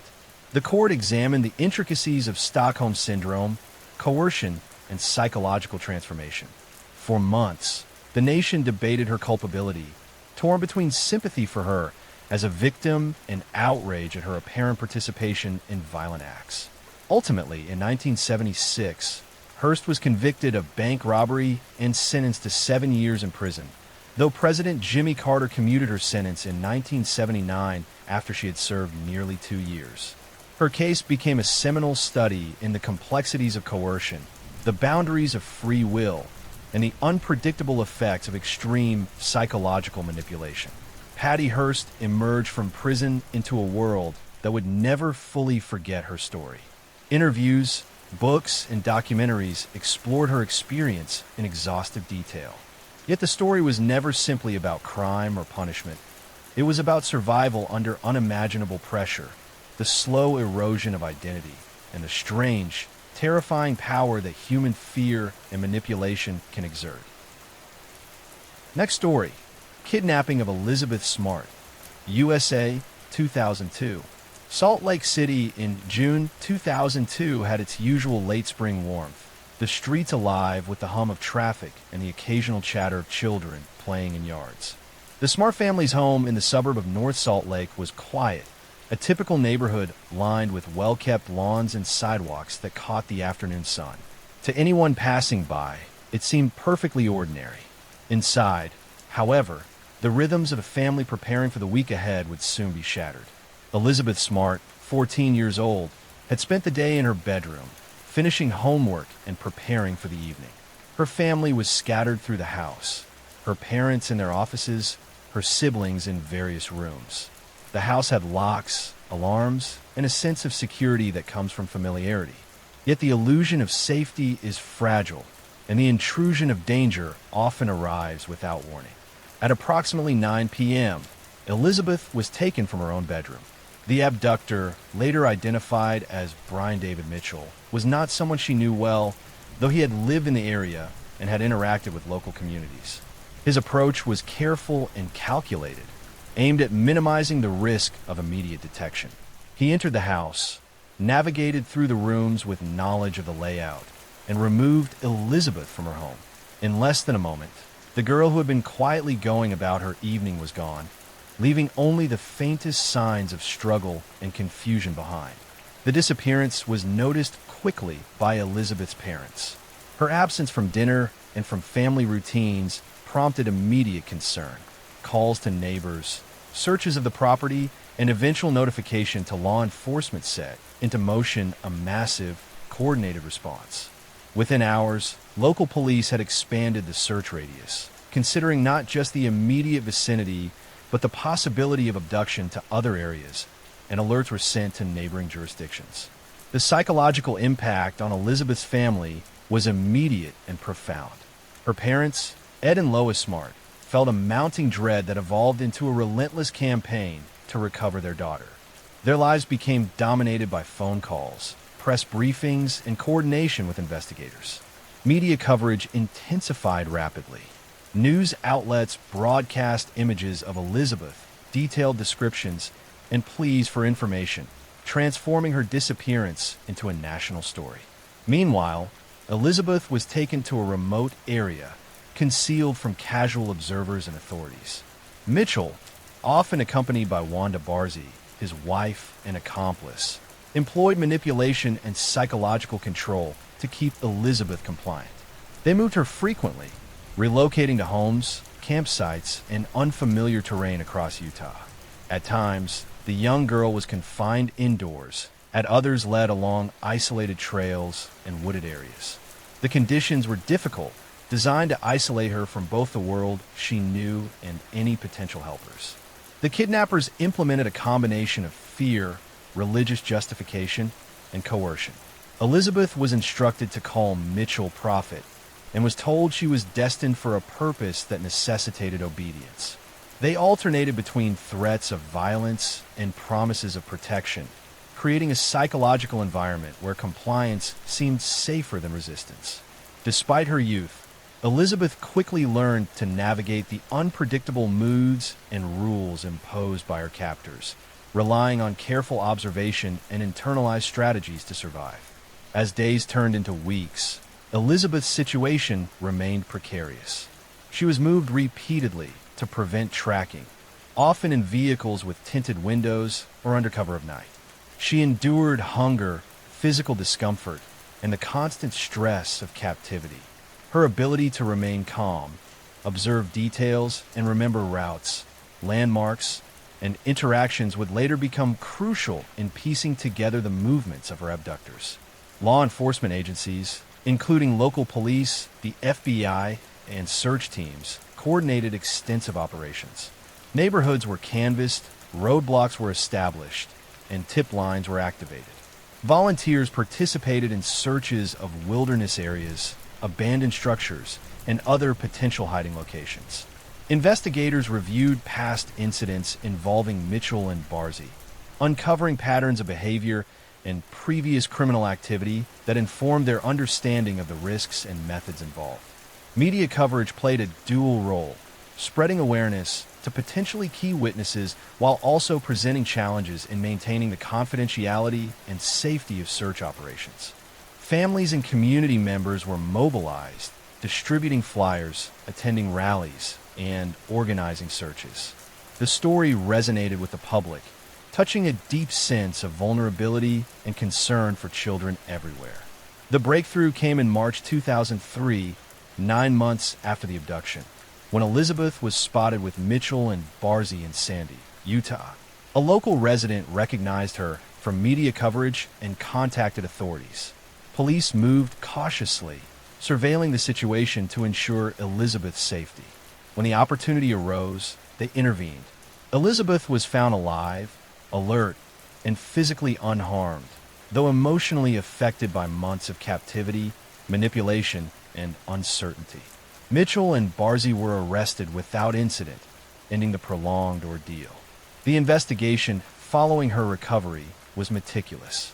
Officers documented the movements of the kidnappers, gathering evidence from multiple locations, including items left behind, vehicles used, and communications intercepted. Statements from Elizabeth were integral in reconstructing the path of her captivity, her experiences, and the psychological methods employed by her abductors. Her recollections were precise, providing critical leads that corroborated other evidence. Mitchell and Barzy were charged with multiple counts, including kidnapping and sexual assault. Their trial revealed the intricate planning involved in the abduction, as well as the methods used to control and manipulate Elizabeth. Witness testimonies, law enforcement reports, and forensic evidence combined to present a comprehensive account of the events spanning nearly a year. Both were convicted, with Mitchell receiving a sentence of life imprisonment without parole, while Barzy faced decades-long sentencing. Elizabeth's return sparked widespread relief and public celebration, though the impact on her life remained significant. Counseling and support were critical in helping her reintegrate into normal life, maintain safety, and rebuild trust after prolonged manipulation and isolation. Her family remained a constant source of stability, working with professionals to ensure that the trauma she endured was addressed thoughtfully and comprehensively. In the aftermath, Elizabeth Smart became a symbol of survival, resilience, and the importance of community vigilance. Her story was recounted in books, interviews, and documentaries, not as sensationalized spectacle, but as a chronicle of endurance and the complexities of abduction.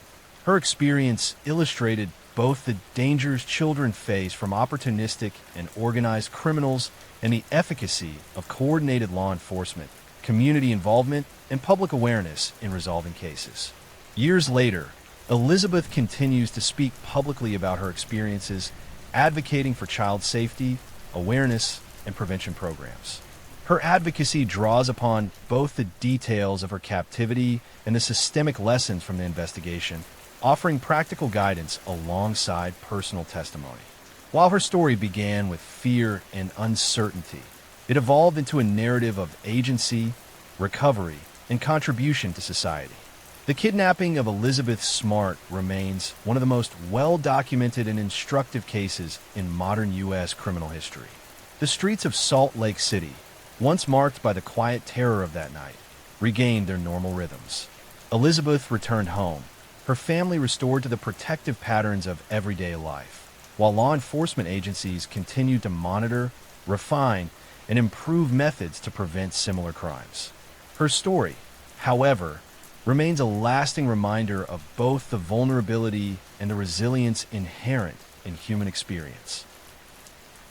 Next story, John Wayne Gacy murders, 1972 to 1978. Chicago wore a deceptively ordinary face in the 1970s. Neighborhoods buzzed with routine. Children rode bikes on sun-drenched streets, families barbecued on small patios, and a hum of factories echoed through the air. Yet beneath the city's familiar rhythm, one man was quietly constructing a secret world of horror, hidden behind a veneer of respectability. That man was John Wayne Gacy, a contractor, businessman, and community volunteer known to neighbors as Pogo the Clown. Gacy was outwardly charming, even charismatic. He hosted block parties, performed as a clown at children's events, and was politically active, supporting local candidates. Many saw him as a model citizen, a man who offered smiles and community spirit. But behind that facade lay a dark, calculating nature, one that would turn Chicago's North Side into a labyrinth of terror. His victims were young men and boys, often lured with promises of work, money, or social connection. Many were runaways or estranged from their families, making them vulnerable and less likely to be immediately missed. Gacy's method was disturbingly systematic. He would invite victims to his home, entertain them with charm and conversation, and then overpower them with a combination of physical dominance and deception. Once Gacy had taken control of the victim, He would handcuff them, often using techniques he learned from law enforcement manuals. He kept meticulous records of his actions, concealing evidence in the crawl spaces and ceilings of his suburban home. His basement became a grim archive, a place where bodies were stored, sometimes buried beneath layers of concrete, other times hidden in plain view above his finished walls. The first known murder occurred in 1972, and over the next 6 years, Gacy's pattern continued almost without interruption. He adapted, changing techniques to avoid detection. When bodies began to pile up in his home, he moved to disposing of some in nearby rivers, a practice that complicated recovery and identification. The scale of his killings remained hidden by his outward appearance as a respectable contractor. Neighbors described Gacy as polite, friendly, and even humorous, a man who would never seem capable of violence. Yet the contradiction between persona and reality was absolute. He maintained a rigid control over his home, his routines, and his social circles, ensuring that no one could accidentally discover the horrors inside. The case began to unravel when a young man named Robert Piest, a 15-year-old who had disappeared in December 1978, drew police attention to Gacy. Piest had been last seen leaving work at a pharmacy and was reportedly en route to meet someone for a job opportunity, a situation that mirrored Gacy's previous tactics. Investigators traced leads to Gacy, whose behavior, while outwardly cooperative, aroused suspicion. When police searched Gacy's home, what they found was staggering. His crawl spaces contained the decomposed remains of multiple victims, arranged in a manner that suggested meticulous organization. The basement, carefully concealed behind false walls, revealed even more bodies. In total, investigators would ultimately confirm 33 murders, though the exact number remains uncertain. Each victim told a story of a man who had blended trust, intimidation, and planning to deadly effect. Gacy's arrest in December 1978 marked the beginning of one of the most infamous trials in American history. During court proceedings, he maintained a level of composure that unnerved the public and investigators alike. Psychiatric experts debated his sanity, analyzing the duality of his public persona versus his violent private behavior. He claimed to suffer from dissociative episodes, asserting that his alter ego compelled him to kill, a defense that ultimately did not sway the jury. Throughout the investigation, law enforcement painstakingly reconstructed the timeline of his crimes. Victims were identified using dental records, personal effects, and sometimes eyewitness accounts from friends and family. Each identification added layers of horror, revealing the calculated nature of Gacy's spree, how he selected targets, maintained secrecy, and executed murders with methodical precision. The trial captivated the nation. Jurors were presented with a harrowing catalog of crimes. Photographs of Gacy in his clown costume juxtaposed with images of his victims, forensic evidence detailing each murder, and witness testimony describing his manipulative tactics. The prosecution emphasized premeditation, cruelty, and the sheer scale of his actions, portraying a man who had weaponized charm and normalcy to commit atrocities. Gacy was convicted on multiple counts of murder and sentenced to death, a sentence carried out by lethal injection in 1994. His legacy is one of terror, a stark reminder that evil can wear a familiar face. The Gacy case reshaped law enforcement approaches to serial killers, emphasizing the importance of linking seemingly isolated disappearances and investigating patterns of behavior among individuals who appeared socially ordinary. Even decades later, the memory of Gacy's crimes lingers in Chicago. His home, eventually demolished, left an emptiness that seemed to echo the absence of the lives he had stolen. Families of victims, survivors, and the public continued to confront the duality that defined Gacy, a man who could entertain children as a clown, yet conceal a labyrinth of murder beneath his basement floorboards. Next story, kidnapping of J.C. Lee Dugard, USA, 1991. In the warm summer of South Lake Tahoe, California, 1991, the air carried the scent of pine from the surrounding forest and the faint ripple of the nearby lake. The town, usually quiet outside the tourist season, felt safe and familiar. JC Lee Dugard, only 11 years old at the time, had been walking with her mother to meet a friend. It was an ordinary day, filled with the small routines of childhood, conversations about school, plans for the afternoon, and the comfort of family presence.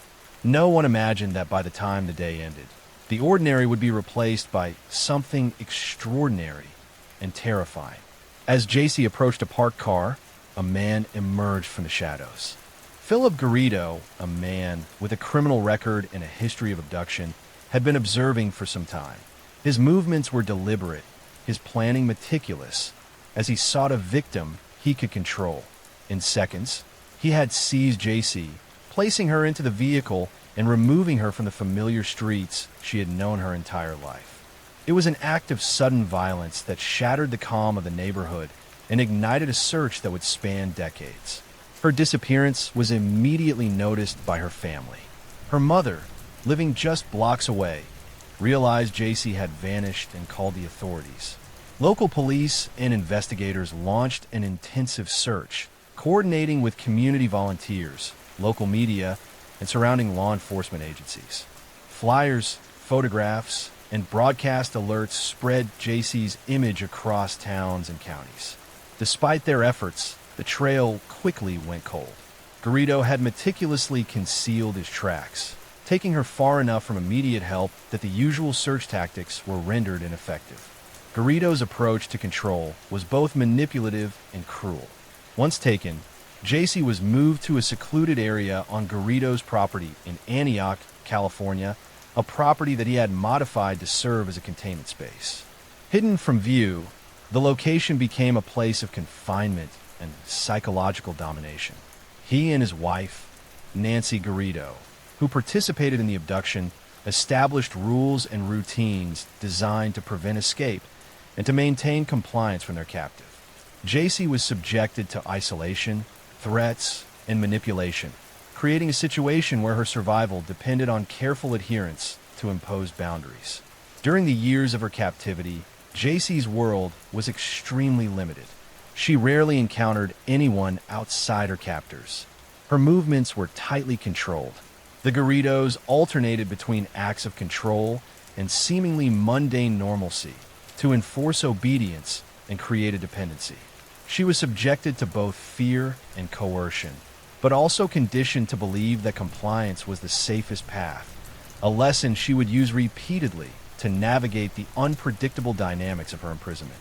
Despite the prolonged captivity, JC maintained a keen awareness of her surroundings. She memorized the layout of the property, the routines of her captors, and small details that might later become essential if an opportunity for escape arose. The psychological toll was immense, yet her capacity for observation, patience, and adaptability allowed her to endure. Her experience demonstrates the complex interplay of trauma, survival instincts, and resilience in situations of extreme constraint. Over the years, Garrido maintained a facade of normalcy in public. He interacted with neighbors, attended local community events, and managed appearances in a manner that deflected suspicion. Yet, the isolated sections of his property contained hidden structures designed specifically to prevent detection and to maintain dominance over JC. The tactics employed were detailed and calculated, reflecting a deep understanding of both human behavior and the weaknesses in community oversight. Investigators continued to search, often focusing on leads that would later prove inconclusive. Reports of suspicious activity, interviews with neighbors, and follow-ups on potential sightings generated data, but Garrido's careful concealment ensured that he remained undetected for nearly 2 decades. The challenges faced by law enforcement in this case underscore the difficulty of solving crimes where captors exercise long-term control and isolation over victims. A breakthrough finally occurred in 2009, 18 years after JC's abduction. Garrido had applied for a permit to build a structure on his property, prompting a visit from the Department of Motor Vehicles and a subsequent review by parole officers. It was during this routine check, combined with inconsistencies in Garrido's statements and observed behavior, that authorities became suspicious. Surveillance and investigation revealed that JC was present on the property, leading to a dramatic and carefully executed rescue. When law enforcement entered the property, they discovered JC alive, although traumatized and carrying the physical and emotional burdens of nearly 2 decades of captivity. 2 daughters were also present, born during her confinement, further complicating the psychological and logistical aspects of her reintegration. JC's recovery involved both immediate medical and psychological support and the development of a long-term plan to restore her autonomy, health, and sense of security. Garrido and Nancy Garrido were arrested without incident. The charges were extensive, including kidnapping, sexual assault, false imprisonment, and child endangerment. Evidence collected from the property, combined with JC's detailed account of events, formed the core of the case against them. During trial proceedings, the scope and severity of the crimes became apparent, revealing the depth of planning, control, and abuse that had characterized JC's captivity. Garrido was ultimately sentenced to life imprisonment without the possibility of parole, while Nancy Garrido received a similarly extensive sentence for her role in the crimes. JC's return to public life was gradual and carefully managed. Counseling and support from family and professionals helped her navigate the challenges of post-captivity adjustment. Her story, while harrowing, also became a narrative of resilience, patience, and endurance. Public interest remained high, but the focus shifted to her survival, advocacy, and the practical lessons to be learned about the prevention of abduction and the support of victims.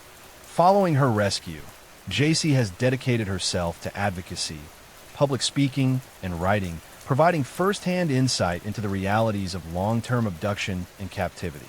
She emphasizes the importance of safety awareness, vigilance, and the social structures that support vulnerable individuals. Her story serves as both a cautionary tale and an inspiration, showing how the human spirit can endure even the most extreme violations of freedom and security.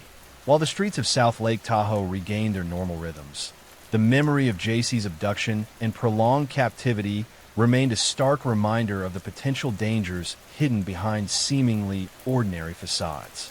Her eventual recovery underscored the importance of vigilance, the possibility of endurance in extreme circumstances, and the critical impact of coordinated investigation and community cooperation in restoring safety and justice.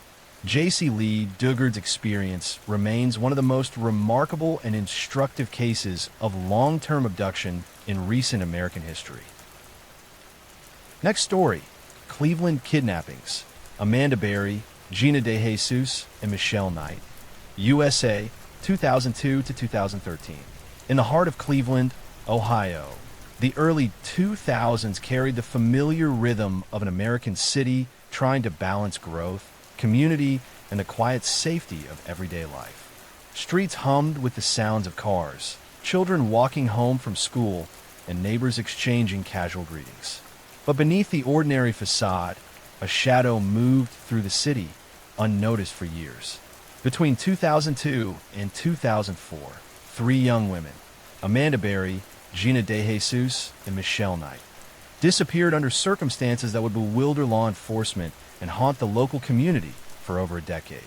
Amanda Berry vanished in April 2003 while walking home from her job. She was 18, full of energy and ambition, with family and friends who expected her home that evening. Her absence immediately alarmed loved ones. Despite the urgency, initial investigations found few clues, and leads quickly dried up. Berry's case became one of many disappearances that, at the time, seemed isolated, yet each was connected in ways the public could not have imagined. Gina DeJesus disappeared just a few days later, in April 2004, near her school. The similarities between the cases, young women, seemingly random abductions in public areas, began to suggest a pattern, though authorities were cautious about drawing conclusions without evidence. DeJesus's family, like Berry's, initiated searches, community alerts, and media outreach, hoping to generate leads that might lead to their daughter's safe return. Michelle Knight had vanished earlier, in 2002, but but her disappearance was initially treated as a runaway case by local authorities.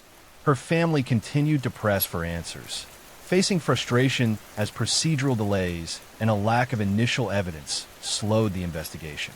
Across all three cases, a pattern of silence and invisibility began to emerge. Each victim removed from public view in ways that made detection extremely difficult. The perpetrator, Ariel Castro, had been a resident of Cleveland for many years. He had intimate knowledge of the neighborhoods, streets, and homes, which he leveraged to manipulate and control his victims. Castro's home became the site of confinement, designed to prevent escape and minimize detection. He modified rooms, locked doors, and constructed hidden spaces, creating an environment where his captives were trapped under his constant surveillance. Once inside Castro's home, the young women's routines became tightly controlled. Their days, movements, and interactions were dictated by the whims and threats of their captor. Physical confinement was paired with psychological manipulation, creating an atmosphere of fear, dependency, and isolation. He employed intimidation through violence, and threats against family members to maintain control, ensuring that attempts at escape were dangerous and uncertain. Over the years, the captives were forced to navigate an existence of extreme restriction. Communication with the outside world was non-existent, and exposure to sunlight, fresh air, and normal social interactions was severely limited. Castro alternated between periods of neglect and attention, enforcing compliance while manipulating emotional responses to keep the women obedient and discouraged from seeking help. During this time, the victims also experienced profound personal losses and challenges. The passage of time, the psychological toll of confinement, and the uncertainty of survival shaped every aspect of their daily lives. They learned to monitor Castro's moods, adapt to restrictions, and seek subtle opportunities to communicate or signal distress. Their ability to observe and respond strategically to their captor's behavior became crucial for survival. Outside, investigators continued to review cold cases, follow leads, and attempt to reconstruct the circumstances of the disappearances. Community members, unaware of the simultaneous captivity within a single home, continued to provide tips and inquiries that, in retrospect, contained fragments of information that could have accelerated the resolution of the case. A breakthrough occurred in May 2013. Amanda Berry managed to escape when Castro became momentarily distracted at the front of the house. Her opportunity arose unexpectedly. She seized it, breaking through doors and signaling for help to neighbors who responded immediately. Once outside, she called emergency services, alerting authorities to the ongoing captivity within the home. Berry's quick thinking and courage allowed law enforcement to respond to the scene, ultimately rescuing Gina De Jesus and Michelle Knight. The discovery shocked the city and the nation. Castro's home, a seemingly ordinary residence in Cleveland, had concealed the long-term imprisonment of 3 women for over a decade. Investigators and reporters meticulously reconstructed the timeline, documenting the abductions, captivity conditions, and the methods Castro had used to maintain control over his victims. Each room, each locked door, and each modification within the home told a story of planning, coercion, and sustained manipulation. Once freed, the victims received immediate medical attention, psychological support, and a carefully coordinated reintegration plan. The process of recovery involved both understanding the trauma endured and adjusting to the sudden restoration of freedom.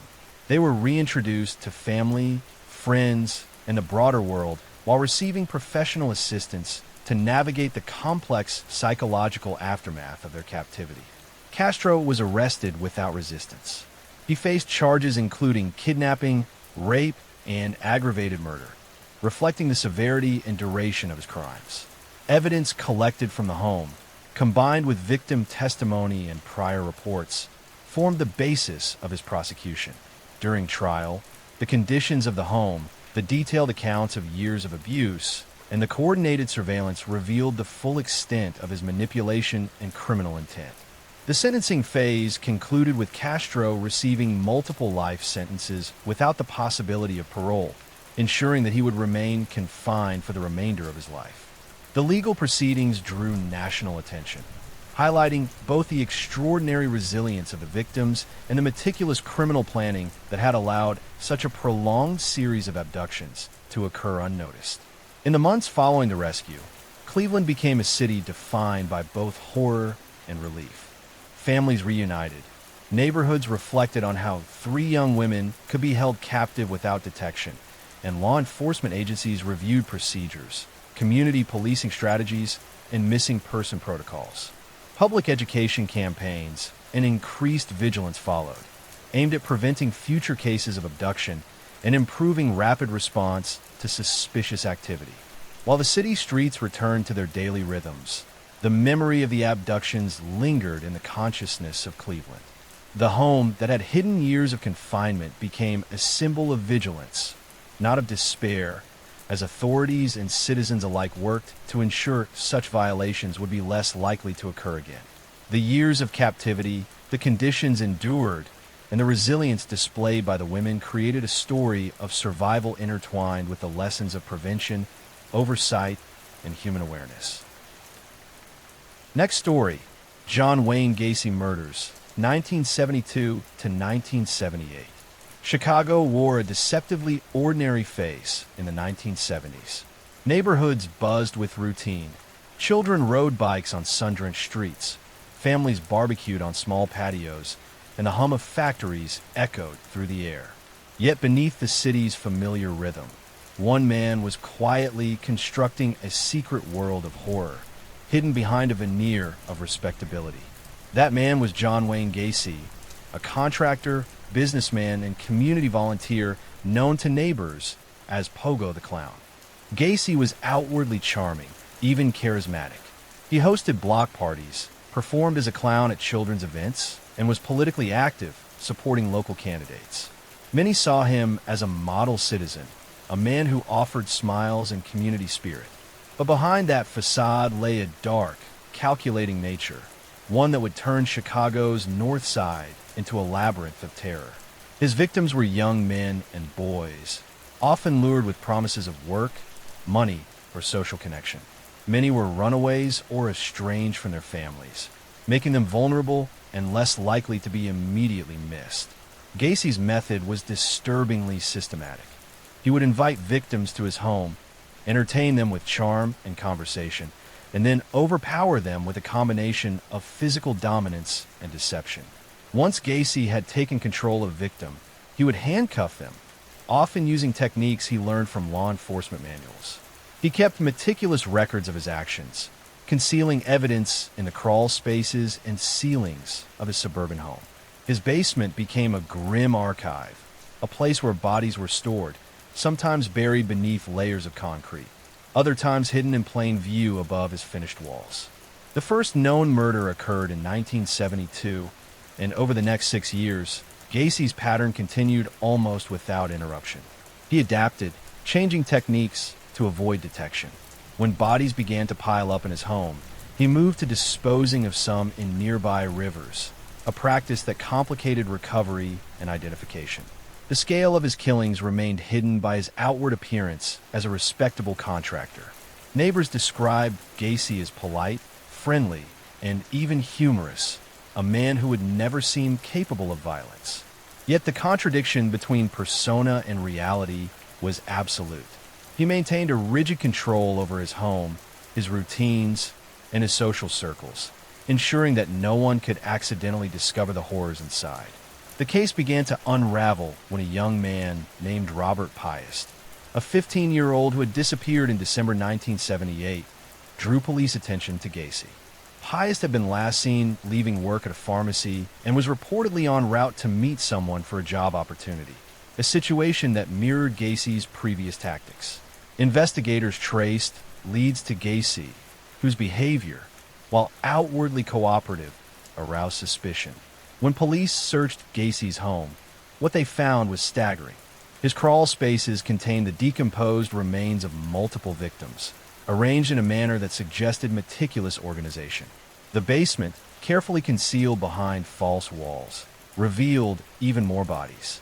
In total, investigators would ultimately confirm 33 murders, though the exact number remains uncertain. Each victim told a story of a man who had blended trust, intimidation, and planning to deadly effect. Gacy's arrest in December 1978 marked the beginning of one of the most infamous trials in American history. During court proceedings, he maintained a level of composure that unnerved the public and investigators alike.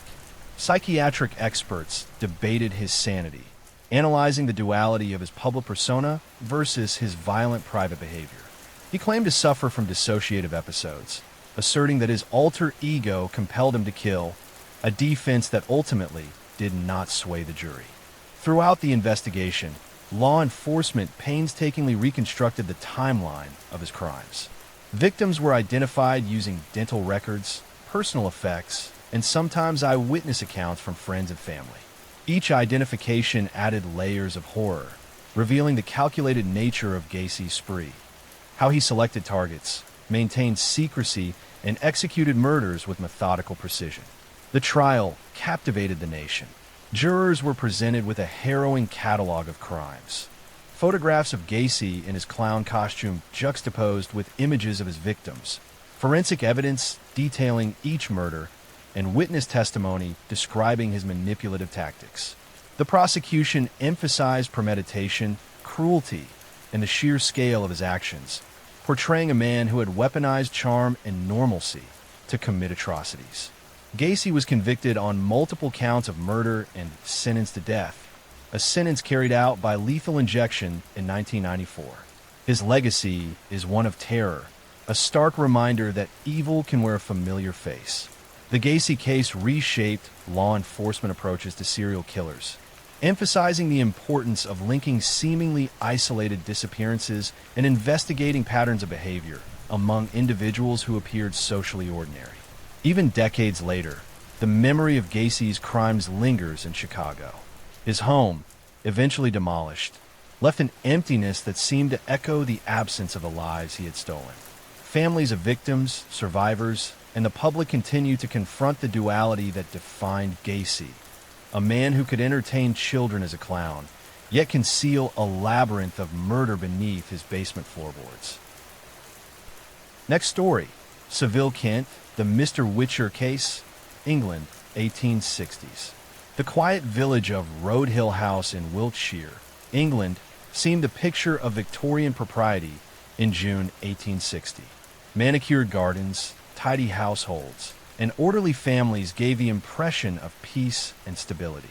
But behind the doors of one home, a horror was unfolding that would shock the nation, inspire new police methods, and cement the reputation of Detective Inspector Jonathan Witcher, one of England's first professional detectives.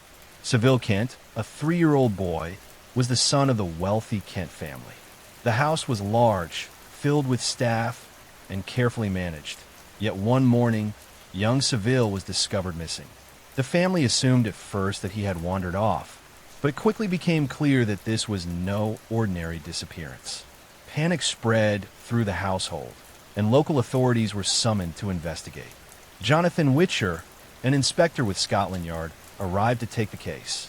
Witcher was known for his methodical, logical approach to crime, relying on observation, deduction, and emerging police techniques. Unlike the sensationalist detectives of fiction, Witcher focused on evidence and human behavior, understanding that appearances often concealed motives and opportunity. The scene of the crime was carefully examined.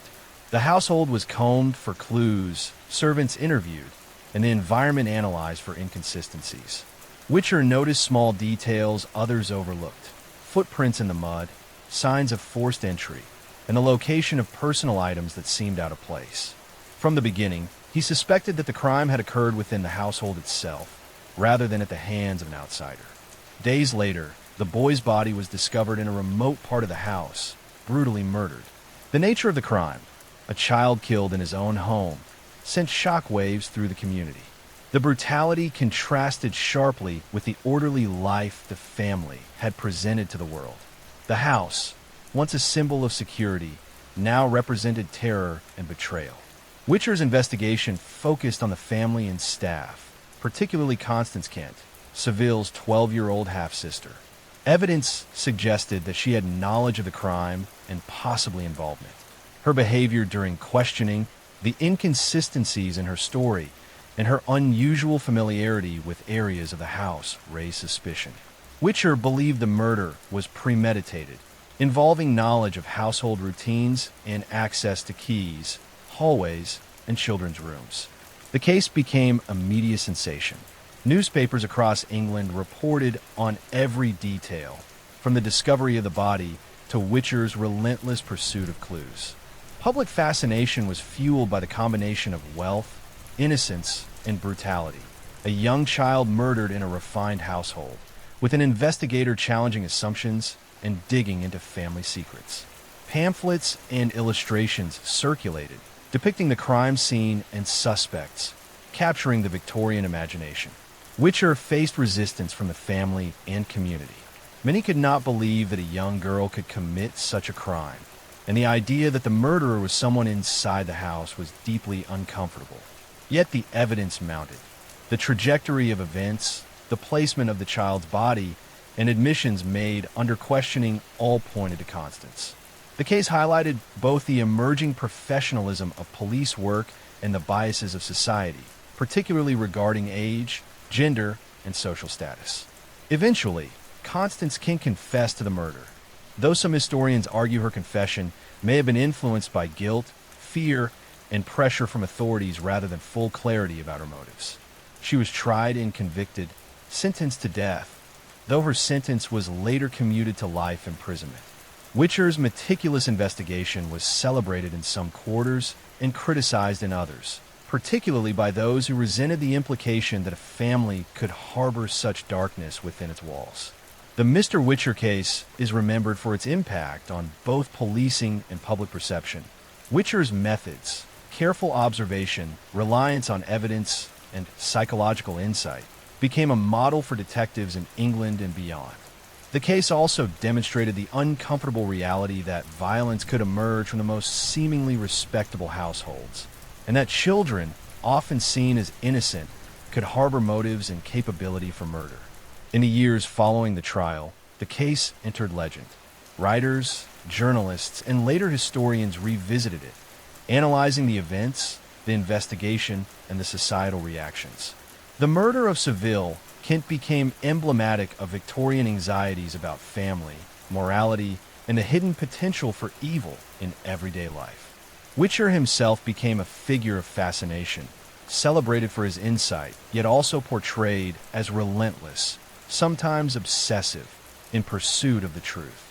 For the people of Road Hill and the surrounding communities, the impact lingered. Households became more cautious, parents more vigilant, and the story of a young girl murdering her brother became a tale whispered for generations. The combination of innocence, betrayal, and meticulous detective work ensured that the case would remain a point of reference for both true crime enthusiasts and students of criminal history. Next story, highwaymen of 18th century England. The roads of 18th century England were dangerous, winding paths connecting towns and market villages. Coaches, wagons, and travelers moved slowly, carrying goods, letters, and money. At dusk, shadows stretched across the countryside, and the isolation of the roads made them perfect hunting grounds for a new breed of criminal, the highwayman. Highwaymen were not ordinary robbers. They dressed sharply, often in fine coats and tricorn hats, and rode fast, well-bred horses.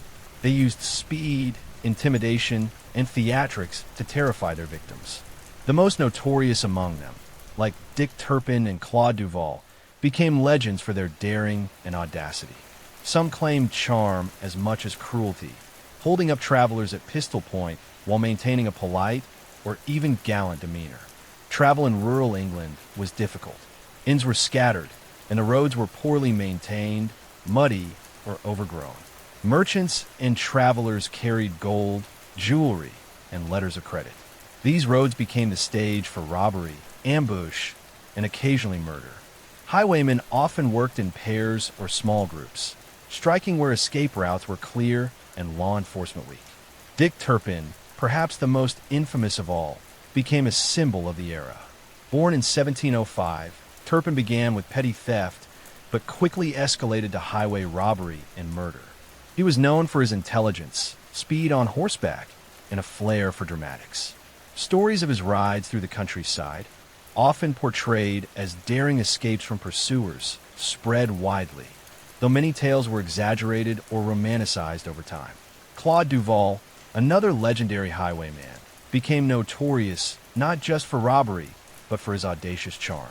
Operating in the mid-1600s and remembered in folklore for later centuries, Duval allegedly treated victims, especially women, with courtesy and occasionally even gallantry during robberies. His reputation grew as the gentleman highwayman, and while some accounts softened the brutality of his crimes, he was still responsible for theft and intimidation that terrorized travelers. Highwaymen often targeted wealthy individuals, coaches transporting goods, or stagecoaches carrying passengers with valuable letters or packages.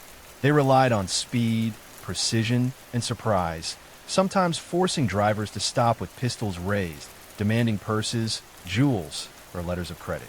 Resistance could be met with gunfire or brutal beating. Many travelers complied out of fear, while others attempted escape, often unsuccessfully.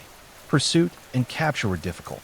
Local constables had limited resources, and the terrain worked to the highwayman's advantage. Woods, hills, and river crossings offered hiding places, and loyal informants sometimes tipped off criminals in advance. Rewards were offered for capture, and some highwaymen were betrayed by former associates or tracked down after particularly daring robberies. Arrest often meant execution by hanging, a fate that awaited those caught red-handed or after repeated offenses. The lives of highwaymen combined daring, danger, and occasional brutality. Some operated alone, others in organized gangs. They planned ambushes carefully, knowing the habits of travelers and the vulnerabilities of the roads. While some were violent, many relied on reputation and intimidation to minimize conflict, showing that cunning could be as effective as force. Public fascination with highwaymen was immense. Ballads, pamphlets, and newspaper reports told stories of robberies, narrow escapes, and dramatic captures. Some highwaymen became anti-heroes in folk tales, admired for boldness or charisma while feared for violence. The mix of admiration and horror kept their names alive in the public imagination long after the crimes themselves. Capture and punishment were inevitable for most. Dick Turpin was finally apprehended and executed in 1739 for horse theft, though many of the robberies he committed were attributed to him later, blending legend with reality. Claude Duval was captured in the 1670s and hanged in London. Trials often attracted large crowds, eager to witness the fate of men who had become both notorious and romanticized. Highwaymen like Turpin and Duval highlight the intersection of crime, society, and mobility in 18th century England. Their victims were often the wealthy or travelers, their crimes bold and public, and the consequences severe. Yet the combination of audacity, theatricality, and occasional charm made them figures that were talked about, written about, and remembered long after their deaths. Travelers in the 1700s learned caution. Armed escorts for coaches, careful planning of routes, and knowledge of areas favored by highwaymen became essential. Tales of robbery spread through towns, shaping behavior and increasing awareness of the risks of moving through the countryside. Stories of narrow escapes, gunfights, and stolen riches circulated widely, feeding both fear and fascination. Some highwaymen were opportunists, taking advantage of wealth and isolation. Others, like Turpin, became career criminals, escalating from small thefts to bold, well-planned robberies. The combination of skill, planning, and timing determined survival, while mistakes often ended in capture or death. Highwaymen relied on speed, surprise, and knowledge of terrain, making travel in rural England a constant gamble for merchants and travelers alike. The legacy of highwaymen endures in literature, folklore, and cultural memory. They symbolize both danger and daring, blending crime with performance.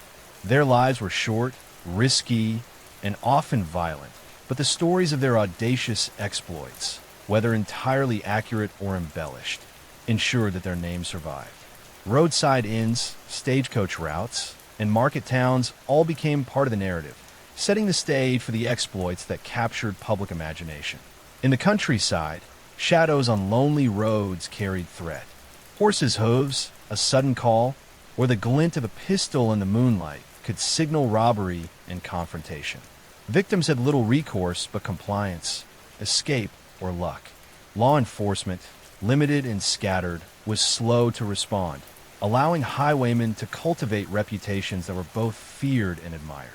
Highwaymen of 18th century England were a product of opportunity, skill, and societal conditions. Isolated roads, slow communication, and the movement of wealth created the perfect environment for predation. Those who survived and prospered did so by intelligence, daring, and an understanding of human behavior. But many fell victim to their own recklessness or betrayal. Their stories remain vivid because they combine crime, danger, and spectacle. The mixture of violence, cunning, and charisma makes them figures of fascination, the focus of songs, plays, and newspaper accounts. Their crimes were public, often daring, and dramatic, a combination that ensured attention, whether fearful, admiring, or both. Next story: arsenic poisoning cases, 18th and 19th century Europe. Across Europe in the 18th and 19th centuries, arsenic became one of the most infamous tools for murder. Accessible, colorless, and easily mixed into food or drink, it allowed individuals to commit crimes with subtlety and concealment. What made arsenic particularly dangerous was its versatility. A few grains could cause lingering illness, while larger doses killed swiftly, yet symptoms often mimicked natural disease. Arsenic poisoning was most often associated with domestic settings. Families, servants, and close acquaintances were the typical victims, since the murderer needed access to meals, drinks, or medicines. In many cases, the perpetrator exploited trust, ensuring that their actions went unnoticed for weeks or months. This combination of accessibility, patience, and concealment made arsenic a weapon of choice for those motivated by greed, revenge, or desperation. One of the earliest well-documented cases was that of Madame de Brinvilliers in 17th century France, whose crime set a precedent for later poisoners. Though technically before the 18th century, her story influenced attitudes and methods across Europe. She poisoned her father and other family members to inherit wealth, using small doses over time to avoid suspicion. When her actions were discovered, she faced brutal execution, but the case inspired fear and fascination for decades. By the 18th century, reports of arsenic murders were increasingly common in France, England, Italy, and Germany. Victims often exhibited vomiting, diarrhea, stomach cramps, and gradual deterioration, symptoms easily attributed to disease. Families were perplexed when a seemingly healthy relative fell ill and died. Only careful observation or post-mortem examination could reveal the truth, and such procedures were still primitive. In England, arsenic gained notoriety in the 19th century. One famous example involved the poisoning of several family members by a woman known simply as the bath poisoner. She laced soups and stews with arsenic over weeks, resulting in prolonged suffering for her victims before authorities uncovered the pattern. Exhumations and early chemical tests confirmed arsenic's presence, providing irrefutable evidence. The case shocked the public and prompted discussions about domestic safety, chemical regulation, and early forensic science. Medical professionals and chemists began to develop methods to detect arsenic in the human body. Figures such as Valentine Rose in Germany and James Marsh in England created tests that could reveal traces of arsenic in tissues, providing crucial evidence in legal cases. These advancements transformed arsenic-related crimes from mysterious illnesses into prosecutable offenses, changing how courts and investigators approach suspected poisonings. The pattern of arsenic poisonings often followed common motives: financial gain, control over inheritance, or elimination of troublesome individuals. Women were disproportionately represented among domestic poisoners, likely due to their access to kitchens, medicine chests, and household authority. Men also used arsenic, often in business or political rivalries, but domestic access made it easier for women to act undetected. Cases were spread across Europe. In Italy, poisonings in wealthy households highlighted both greed and secrecy. Victims often included servants or relatives, with deaths occurring over months. In Germany, documented instances involved disputes over property, marriage, or dowries. France continued to see arsenic used for inheritance disputes, often by individuals who carefully studied the effects and timing of doses. Each case followed a similar pattern: trust exploited, meals tampered with, symptoms mimicked natural illness, and death concealed the perpetrator's identity until scientific methods advanced enough to confirm wrongdoing. One particularly chilling feature of these cases was the psychological manipulation involved. Poisoners often maintained care for their victims, presenting themselves as attentive and worried while secretly causing suffering. This allowed them to avoid suspicion, maintain household or social status, and continue their deadly practices. In some documented trials, witnesses noted the calm demeanor of the accused, contrasting sharply with the agony of the victims. Public fascination with arsenic crimes was intense. Newspapers and pamphlets reported cases in detail, sometimes sensationalized, other times focusing on the horror of intimate betrayal. Communities became paranoid about food, medicine, and even gifts as arsenic's reputation as a silent killer spread. Folk warnings circulated. Watch the pot. Watch the cup. Poisons may fill what you sup. Ballads and plays dramatized real events, embedding the fear of poison into popular culture. Trials for arsenic poisoning were often dramatic. Victims' families testified to illness patterns, suspicious circumstances, and access points. Experts presented chemical analyses, explaining the presence of arsenic and linking it to intentional administration. Defense strategies sometimes involved discrediting medical testimony or suggesting accidental contamination, but increasingly, scientific methods made such defenses difficult.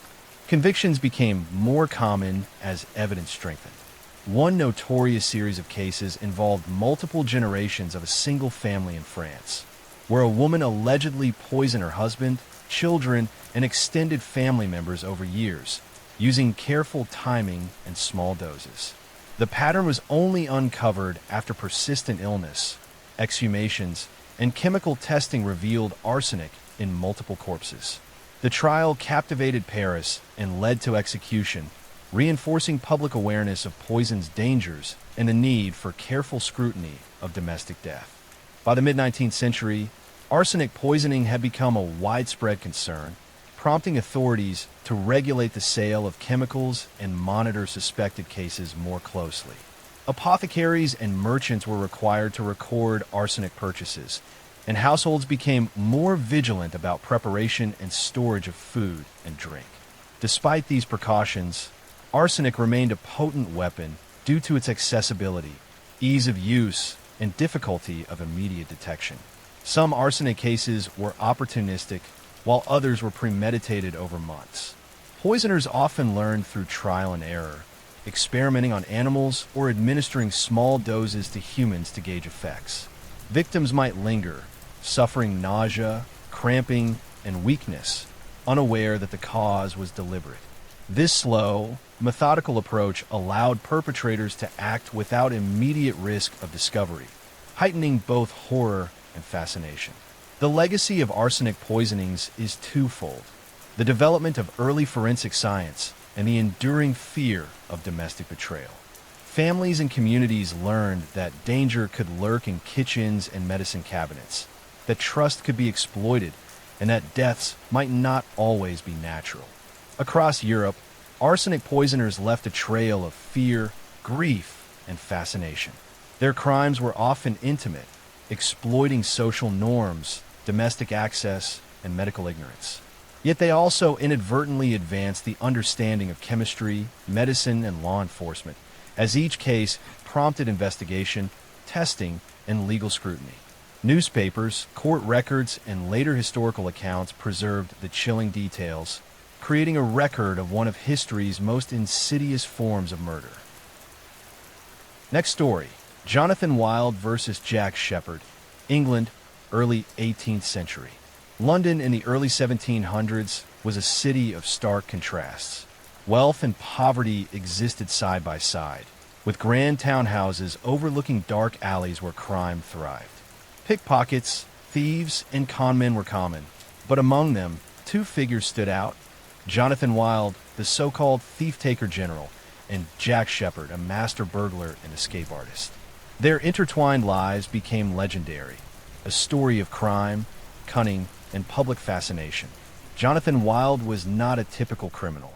By day, he presented himself as a respectable businessman and public servant. He offered protection, recovered stolen goods, and even assisted authorities in capturing criminals. By night, however, he orchestrated one of the most sophisticated criminal networks in London. He would direct thieves to steal, then recover the goods for a fee, controlling both sides of crime and profit. His influence was immense. Even the authorities relied on him for information, unaware of the full extent of his manipulation. Jack Sheppard was born in 1702 to a working-class family. He learned early how to survive in a harsh environment, developing skills in burglary and climbing that would later define his reputation. Young and audacious, Sheppard quickly gained notoriety for his daring thefts and, most famously, his escapes from prison. Unlike many criminals, Sheppard became a figure of public admiration for his ingenuity, despite the violence and disruption his actions caused. The paths of Wild and Sheppard crossed when Sheppard's burglaries attracted the attention of law enforcement. Wild, controlling the flow of information and criminal connections in London, sought to manipulate Sheppard for his own gain. He offered protection and guidance, yet simultaneously plotted to control and ultimately betray him. The relationship was complex, mixing mentorship, exploitation, and rivalry. Sheppard's skill in escaping confinement made him a national sensation. Prison after prison could not hold him. From Newgate to various local jails, he evaded guards with ingenuity, using tools, disguises, and sheer agility. Each escape added to his legend, drawing crowds outside prisons eager to witness his latest breakout. Ballads, pamphlets, and illustrations chronicled his feats, transforming a criminal into a folk hero. Meanwhile, Wild's network of informants and thieves enabled him to stay several steps ahead. He orchestrated crimes and recoveries, profited from stolen goods, and maintained influence over both criminals and authorities. Yet Sheppard's growing fame threatened Wild's control, and tension escalated. Wild could manipulate others, but Sheppard's daring escapes and popularity made him unpredictable, difficult to manage, and dangerous to Wild's plans. The confrontation between the two men was inevitable. Sheppard's audacity undermined Wild's authority, while Wild's cunning sought to contain Sheppard before his exploits drew unwanted scrutiny. Public interest in both men grew. Newspapers reported on Sheppard's escapes, Wild's manipulations, and the network of crime that enveloped London. Their names became synonymous with intrigue, daring, and the blurred line between law and criminality. Sheppard's final capture came in 1724. After multiple escapes, authorities, tipped off by Wild's network, finally cornered him. The arrest was dramatic, drawing attention from a city enthralled by his exploits. Sheppard's trial was swift. His crimes were serious, and despite public fascination, the legal system moved decisively. Evidence of his burglaries and criminal associations was overwhelming, and the court sentenced him to death. Execution was public, as was common in the period. Crowds gathered along Tyburn Road to witness Sheppard's fate. Spectators came partly for justice, partly for spectacle, and partly to see the end of a man who had repeatedly outwitted the authorities. His final moments were noted for courage and composure, reinforcing the legend of a criminal who defied confinement, yet ultimately succumbed to the weight of the law. Jonathan Wild's downfall followed shortly after. The same manipulation, deceit, and exploitation that had allowed him to control London's criminal underworld eventually led to his exposure. Trials revealed his orchestration of thefts, recoveries, and betrayals. Authorities who had once relied on him now prosecuted him, demonstrating the risks inherent in a life built on deception. Wilde was convicted of murder and executed in 1725, his name remembered alongside Sheppard's in infamy. The story of Jonathan Wild and Jack Sheppard captivated London and beyond because it combined crime, intelligence, and drama. One man operated behind the scenes, controlling and exploiting a criminal network. The other acted boldly, daringly, and publicly, thrilling citizens with escapes that seemed impossible. Together, their lives illustrated the dynamics of criminal ambition, reputation, and the ways in which cunning could challenge authority until fate intervened. Sheppard's escapes, Wilde's schemes, and the public's fascination created a narrative that blurred the line between villain and antihero. Songs, plays, and pamphlets immortalized their exploits, portraying Sheppard as clever, daring, and almost sympathetic, while Wilde became a symbol of corruption, manipulation, and the darker side of intelligence. Both men were products of their environment, navigating a city where opportunity and danger coexisted. The London of the early 18th century, with its narrow alleys, crowded neighborhoods, and uneven law enforcement, was the perfect setting for such figures. Criminal networks flourished, prisons were often inadequate, and public attention amplified exploits. Sheppard's feats were not merely about escape. They demonstrated ingenuity, resourcefulness, and an understanding of human behavior. Wild manipulations relied on the same skills, though applied for control and profit rather than survival or fame. Public reaction to both men was intense. Ballads of Sheppard's escapes spread through taverns and markets, sung by street performers and recorded in broadsheets. Wilde's schemes became cautionary tales, warning against trust in the wrong hands. The stories fed a cycle of fascination, fear, and entertainment, ensuring that both men were remembered long after their deaths. Sheppard's life ended on the scaffold, but his legend persisted. Tales of his climbs, locks picked, and escapes performed in the dead of night became part of London folklore. Wilde's death was less celebrated, but equally notorious, cementing his reputation as a master manipulator who finally faced the consequences of his schemes.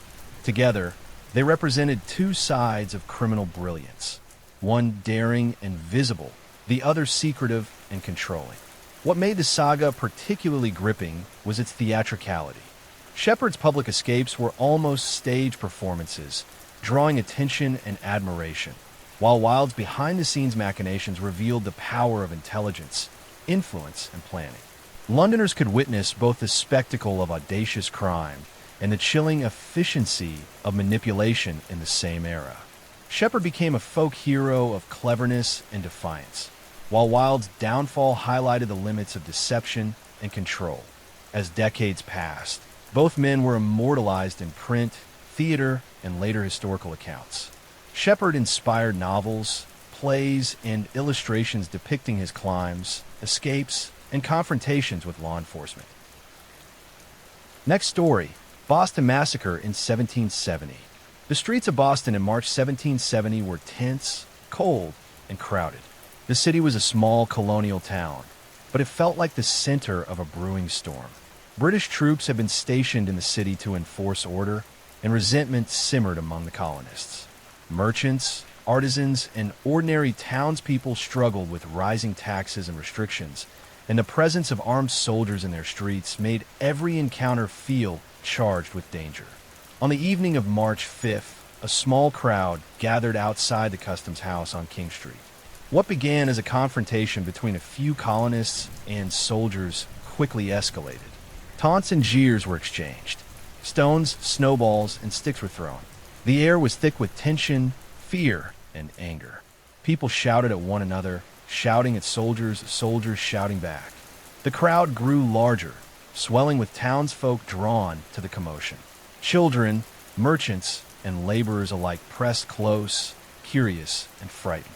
Among the soldiers was Captain Thomas Preston, tasked with keeping the peace. They were armed with muskets, bayonets fixed, and a clear sense that the crowd could turn violent at any moment.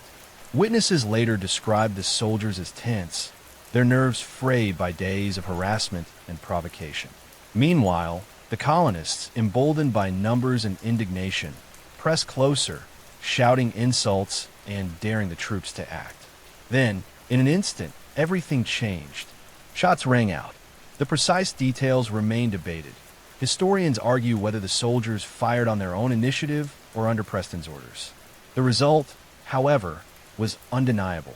5 colonists lay dead or dying, including Crispus Attucks, a man of African and native descent who would become one of the first martyrs of the revolutionary cause.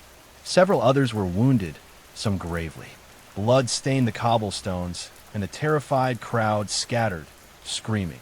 What had begun as a tense confrontation had become a tragedy that would echo across the colonies. News of the incident spread quickly. Town criers, newspapers, and pamphlets carried vivid accounts of the event, some accurate, some exaggerated. The Boston Massacre, as it would come to be called, became a rallying point for those opposed to British rule. Propaganda flourished. Images of soldiers firing into unarmed civilians, stories of deliberate cruelty, and cries for justice inflamed public opinion. Even distant towns heard the story, and anger toward the British military surged. Captain Preston and the soldiers involved were arrested and put on trial. The courtroom was packed, the air thick with tension. Witnesses recounted what they had seen, each perspective slightly different. Some insisted the soldiers had acted in self-defense. Others insisted they had fired without provocation. John Adams, future president, took on the defense of the soldiers, arguing that they had been confronted by a violent mob and acted in fear for their lives. The trial was as much about law as it was about public perception. In the end, 2 soldiers were convicted of manslaughter, branded on the hand as punishment, while the rest were acquitted. The verdict did little to calm tensions. For many Bostonians, the event symbolized the oppression and injustice they felt under British rule. The massacre became a story told and retold, a cautionary tale of colonial unrest, and a catalyst for the revolutionary movement that would soon engulf the colonies. The Boston Massacre's power lay not only in the blood spilled on King Street, but in its narrative. Colonists saw it as evidence of British cruelty and disregard for colonial lives. Soldiers and loyalists argued it was a tragic accident in a chaotic situation. Each retelling heightened the drama, and the image of armed men firing into a crowd of civilians became seared into the memory of a city on edge. That night of March 5th, 1770, marked a turning point. It was not the largest confrontation in colonial America, nor the most violent in terms of casualties, but it captured the imagination and fury of the people. For the townspeople of Boston, the massacre was immediate, raw, and terrifying. It showed that the presence of soldiers on the streets could ignite chaos in a matter of minutes, and it demonstrated how fear, anger, and misunderstanding could combine to deadly effect. The Boston Massacre would be remembered for decades, its story preserved in newspapers, diaries, and history books. Artists and engravers produced dramatic images of the shootings, ensuring that each citizen, even those far from Boston, could visualize the horror of that night. The tragedy became more than an isolated event. It became a symbol of colonial resistance, injustice, and the fragile line between order and chaos in a city where tensions were already high. Walking the streets of Boston today, it is difficult to imagine the fear and confusion of that evening. The city is peaceful, cobblestones restored, buildings preserved as museums. But for those who lived through it, March 5th was unforgettable. 5 lives were lost. Many more were scarred, and a spark was lit that would eventually consume the colonies in revolution.